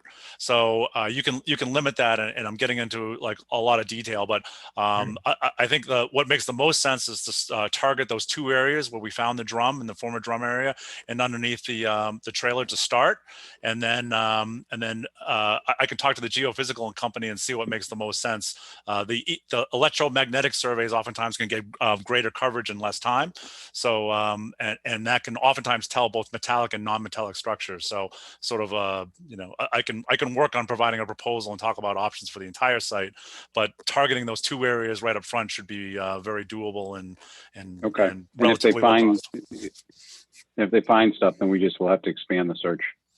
And if they, and again, just to reiterate, if they find like anomalies is what we're going to get, and because they don't have X-ray vision, can't tell what exactly they're finding. Right. We'll have to follow it up with a test bit, and then if they do find anomalies, and then from that we'll be able to determine what's there. If it's just a rock, piece of concrete, who knows. So. Okay. Probably could have saved a lot of time if we had hashed this out a month ago like this. You know what I mean? Anyway. Well, we didn't know we were going to find barrel and vaults underground. So. Anyway, I'm glad we got there. Okay. Good luck to everybody. Yep. Thank you, everyone. Thank you all. Thank you. So that will bring us to item 9, which is we're going to review the select board policies. So it's the second reading and edits for the code of conduct. Virginia, do you want me to bring this up? Does anybody want me to bring this up for everybody to see? Well, the first 4 of them are the ones that I had proposed at our last meeting, and just edits on a couple of them Give me a half hour, so I'm still in the Zoom meeting. as we proposed, as was suggested at the last meeting. So I don't, if everybody's okay with my edits on those. Yeah. Pat, the only thing, am I muted? Oh, the only thing that I noticed was under proposed policy for licensing pub breweries. The last statement just says board will reserve. I didn't know if it should just say the select board will reserve or. Okay, I mean, it's the select board that issues them, but yeah, I can make that more specific, sure. Other than that, I mean, I thought this was fine. Okay. George, are you okay with those 3? Yes, ma'am. 4. So why don't we take these and then I'll do the vision and values? Okay, but there's 4. Yes, 4, sorry. Okay. I'll make a motion to accept the code of conduct, contract bid review, licensing for pub breweries, and policy for issuing proclamation resolutions. Second. We have a motion second. All in favor by roll call. Pat? Aye. George? Aye. Virginia? Aye. And I vote aye. So on the vision and values, there's just 2 things that we need to discuss. One is on the acknowledgement statement itself. Pat had asked a question at our last meeting about I acknowledge that as an employee, board member, committee member, or commission member in the town of Chelmsford, I will be required to uphold these vision and values. And the question was, who would be the enforcement person for that? So I put a note in the packet from town council. And his suggestion is that if we leave that sentence in, the enforcement authority would be whoever appointed that board or committee. or in the case of town employees, it would be Paul because they work for him. The other option would be just to eliminate that statement and simply have this as an acknowledgement form that I've read it and received it. So I wanted to get the board's feelings on those two options. I think I would prefer the second one because I think it would be hard to enforce it, you know, depending on who might be on the select board at the time that somebody makes a comment or there's some action that's not perceived as in keeping with the vision and values. I mean, that's, I think sometimes is going to be in the eye of the beholder. So I don't know, that would just be my thought on it. George and Ken?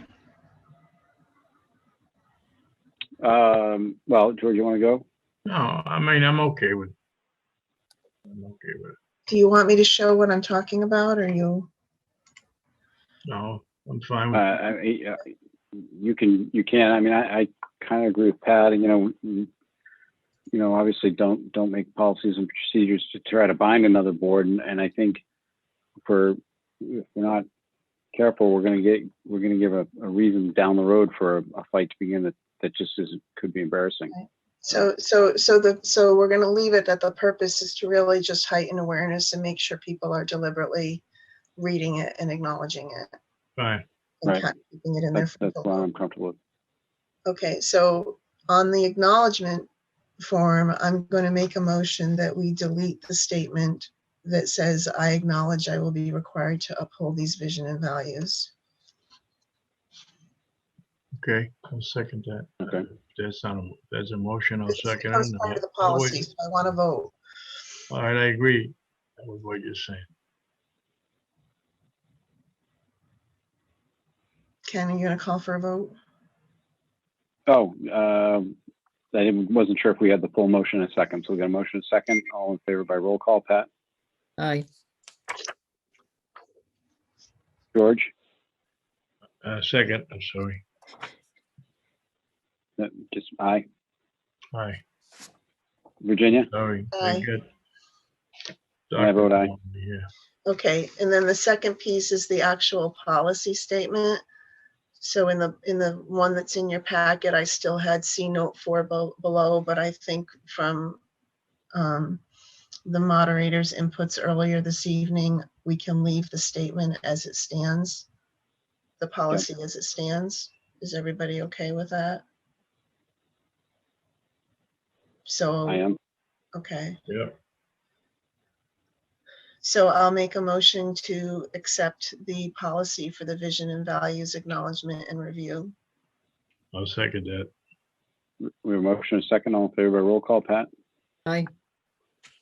George? Aye. Virginia? Aye. And I vote aye. And so then, Paul, I guess we just need to work with you and whomever to put together some kind of electronic acknowledgement form so people can just type their name in and be done. Or check. Yes, yeah. Okay, thank you. Okay.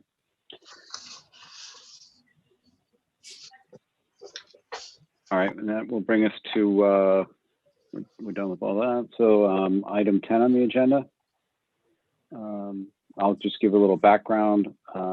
We were asked by the Armenian National Committee to raise a flag for the 106th anniversary of the Armenian genocide. And of course, in town, we have a very strict flag policy. So what I would like to do is, at least to show our support, adopt this proclamation if we could. And, you know, obviously this was sent over to us by them with this request. So Virginia, would you mind reading the proclamation and just insert Chelmsford instead of name of town? Yes, are we, Unless there's any are questions, we, so are, well, I don't have any further comments to it and I'm fine with it the way it is. I didn't know if any other board members wanted to take a review cycle or not, but I can read it. Oh, Please. Yeah, I'm okay with that. Our Yeah. policy is not Okay. was not in effect when they submitted it anyway, so Okay. I'm okay with it this time. And so when Christina does this formally with our signatures, it would say select board. Model proclamation for the commemoration of the Armenian genocide. Town of Chelmsford, by the honor of the select board, a proclamation. Whereas Armenians fled increasing opposition from the Ottoman government during the 20th century, coming to America in search of freedom, where they could live in dignity without fear and oppression. And whereas, like many ethnic groups, Armenians settled in Chelmsford, seeking a safe place to live, raise their families, practice their religion, and educate their children, they became an asset to the growth and vitality of the town of Chelmsford through their strong work ethic, family values, and civic pride.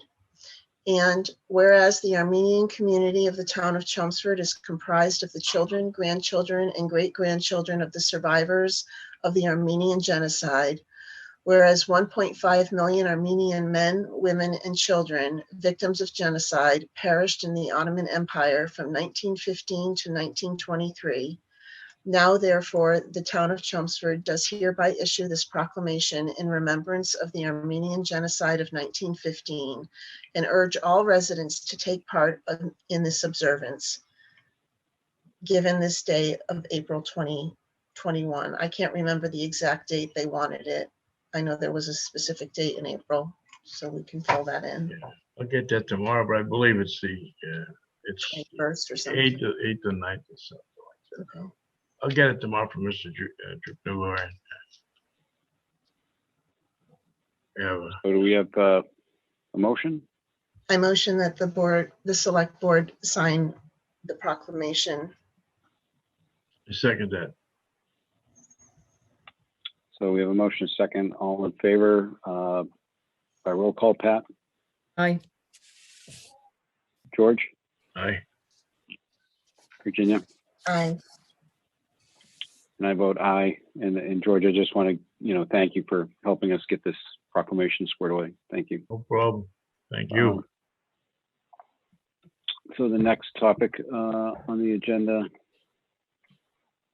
Oh, I shut down my agenda. Just 1 second. The April select board meeting schedule. Yep. So I had asked for this to be put back on the agenda because obviously from the discussion we had tonight, my worry with the April schedule is the meeting on the 26th, having, it does say, I think in the charter, we can't have a town meeting scheduled. We can't have a board of selectmen meeting scheduled in conjunction with the town meeting. We could have a short And meeting. my concern, obviously, I just don't want to have another open meeting law violation or some type of violation filed against me from somebody over this.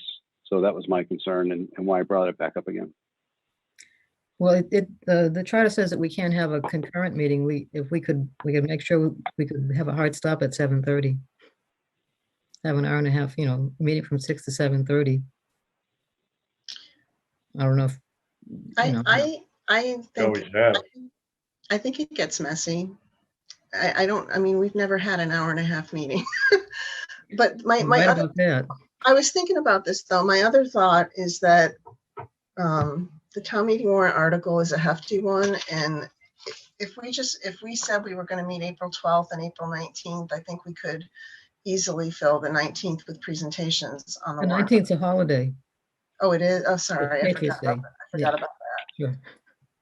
You're not running this year, honey, so you forgot. I mean, we could still do 2 or 3 meetings in May. Yeah. Well, we do have 3. I mean, there's 5 because of the way the schedule falls Mondays. So you could do the 9th, the 17th, and the 31st. 31st is a holiday too. Oh, there you go. We don't have to go every other week. If we had to, we could do consecutive weeks. I mean, we could, start start doing our recommendations in May and then see how far we get and see if we need to do 3 meetings in May to do our recommendations, focus on recommendations in our May meetings. If we, another thought is that if we wanted to try to get more of the briefings in on the different warrant articles from the proponents, because I think there's going to be a lot of them, we could have our meeting on the 12th as planned. I don't know how people feel about meeting not on a Monday. Like we could meet on Tuesday, the 20th, and then get back onto every other week in May. I think the challenge. What's the challenge, Paul? I think one of the challenges is one of the potential meeting attendees is not here to know what their dates and schedules may be. So, I mean, maybe it'd be easier to schedule this on the night of the reorg meeting on the 8th, and then figure out dates that work for everybody. Or even at that first meeting after that on the 12th.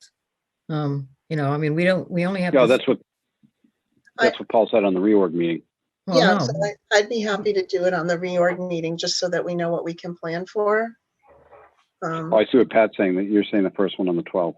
The reorg is either one. I mean, 8th. Either one gives us plenty of time.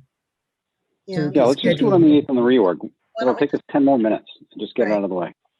Okay. And then we know what we're doing.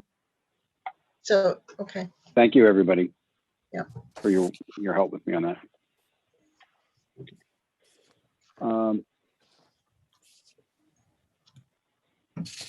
I keep doing this. All right, so the next item up is the town manager reports. Paul, you want to take it over? Yeah, thank you, Mr. Chairman. Just 3 brief items this evening. The first one is the American Rescue Plan funding for Chelmsford. I did email, and it's in your packet, the information that we have to date regarding estimated funding amounts. The challenge is we still don't have the program guidelines at this point from the Internal Revenue Service that is controlling the federal funding. So again, we know funding is coming. I think Congressperson Lynch even said today the money should arrive, half of it in the communities by mid-May, but we still don't have the guidelines. And I was on a meeting with Representative Trahan, which again, this data came from, but still there's no definitive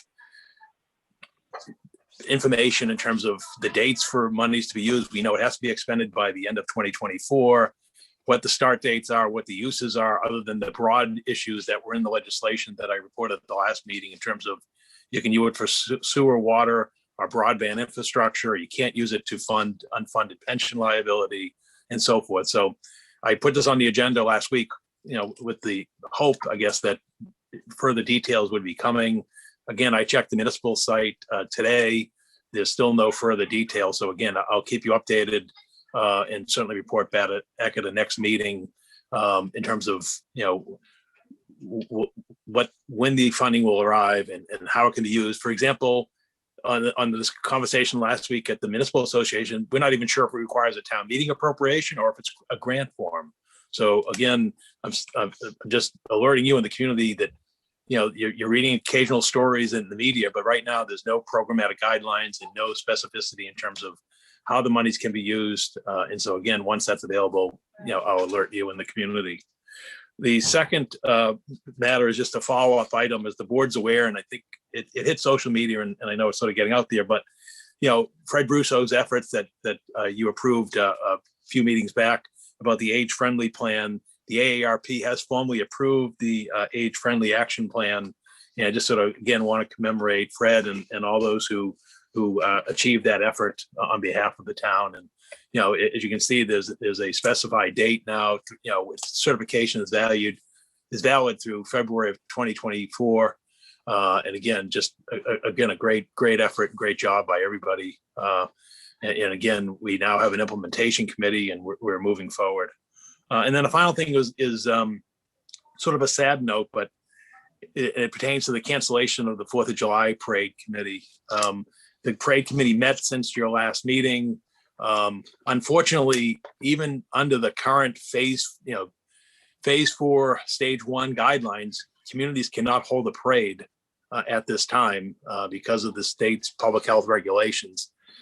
Bearing the uncertainty and understanding the logistics that go into a parade in terms of not only organizing it the day of the parade, but the activities and preparation for those who participate in the parade, and certainly the health concerns, the parade committee felt it best to postpone or cancel, I guess a better word, the 4th of July parade again this year. Unfortunately, again, we'll keep monitoring efforts that go on. And I think I was talking to the veterans agent today, even Regina Jackson, and again, we're closer to Memorial Day than we are at this point to the 4th of July. And again, it doesn't appear as though Memorial Day parade is in the cards either. If things do evolve in the weeks and months ahead, we may scramble for a last minute observance of some type. So again, I'll keep the board and the community updated, but at this point, there will be no traditional, 2-hour 4th of July parade that we're accustomed to this year. So because of the pandemic. So I just wanted to formally announce that. And, because here we are on the cusp of April 1st. So thank you, Mr. Chairman. That's my report for this evening. Thank you, Paul. We have one committee appointment. Yeah, the appointment is for the Bicycle and Pedestrian Advisory Committee. Janet Honshine of Sunset Avenue is seeking appointment on the committee. I'd seek your confirmation for her appointment for a term ending June 30th, 2023.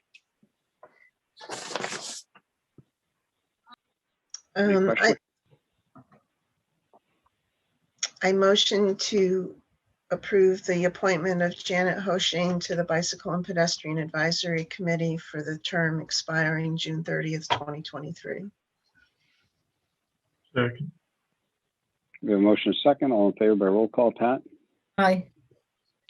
George? Aye. Virginia? Aye. And I vote aye. Thank you. Meeting minutes? I motion. Anybody have any? Oh, anybody have any comments before I do this? I motion to approve the select board regular session minutes for November 30th, 2020, December 14th, 2020, January 11th, 2021. Have to abstain on which ones here on the On the first one, the January not the 11th first one. one. First I'm one for all- this year. the January 11th. January 11th, both meetings, I guess, and then maybe, yeah, that's it. All right. Okay. Otherwise, I'd So we say, have a motion and a sort of second. Why We have don't I, another why don't I second do, for- why don't I do this? Yeah. I'll motion to approve the regular session minutes for November 30th, 2020 and December 14th, 2020. second. The motion second. All in favor by roll call. Pat? Aye. George? Aye. Aye. Virginia? I And motion I to vote approve. aye. Oh, I'm sorry. I motion to approve the regular session minutes for January 11th, 2021. Second. We have a motion and a second by Pat. All in favor by roll call. Pat? Aye. George, you're going to? Staying out, right? Yeah. And then Virginia? Aye. And I vote aye. I motion to approve the tri-board regular session minutes for January 11th, 2021. Second. Motion is second. All in favor by roll call. Pat? Aye. George? Staying. Virginia? Aye. And I vote aye. I motion to approve the select board special meeting minutes for March 18th, 2021. Second. We have a motion is second. All in favor by roll call. Pat? Aye. George? Aye. Virginia? Aye. And I vote aye.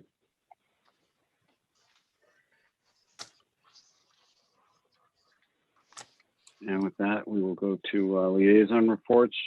George, do you have anything for us? I'd just like to announce the passing of a dear friend's dad, Mr. Irwin Fletcher, Jack Fletcher's dad. Mr. Fletcher was 99 years old, and he was a veteran of the Second World War, probably one of the last World War II veterans left in town. So he was a great man, raised three nice children, three good children. And this could be my last meeting, and it's not a political thing. I just want to thank the people of Chelmsford for being so many friends, and I'm sure there's some people that are not so happy. So, but I just like to say thank you and good luck. But just get out and vote. That's the most important thing. Vote for whoever you're voting for. Just get out and vote. Thank you. Thanks, George. Pat? Just a couple of things. Kind of a follow-up to Paul's announcement about the cancellation of the parade. The parade committee is going to have the veteran banners like they did last year.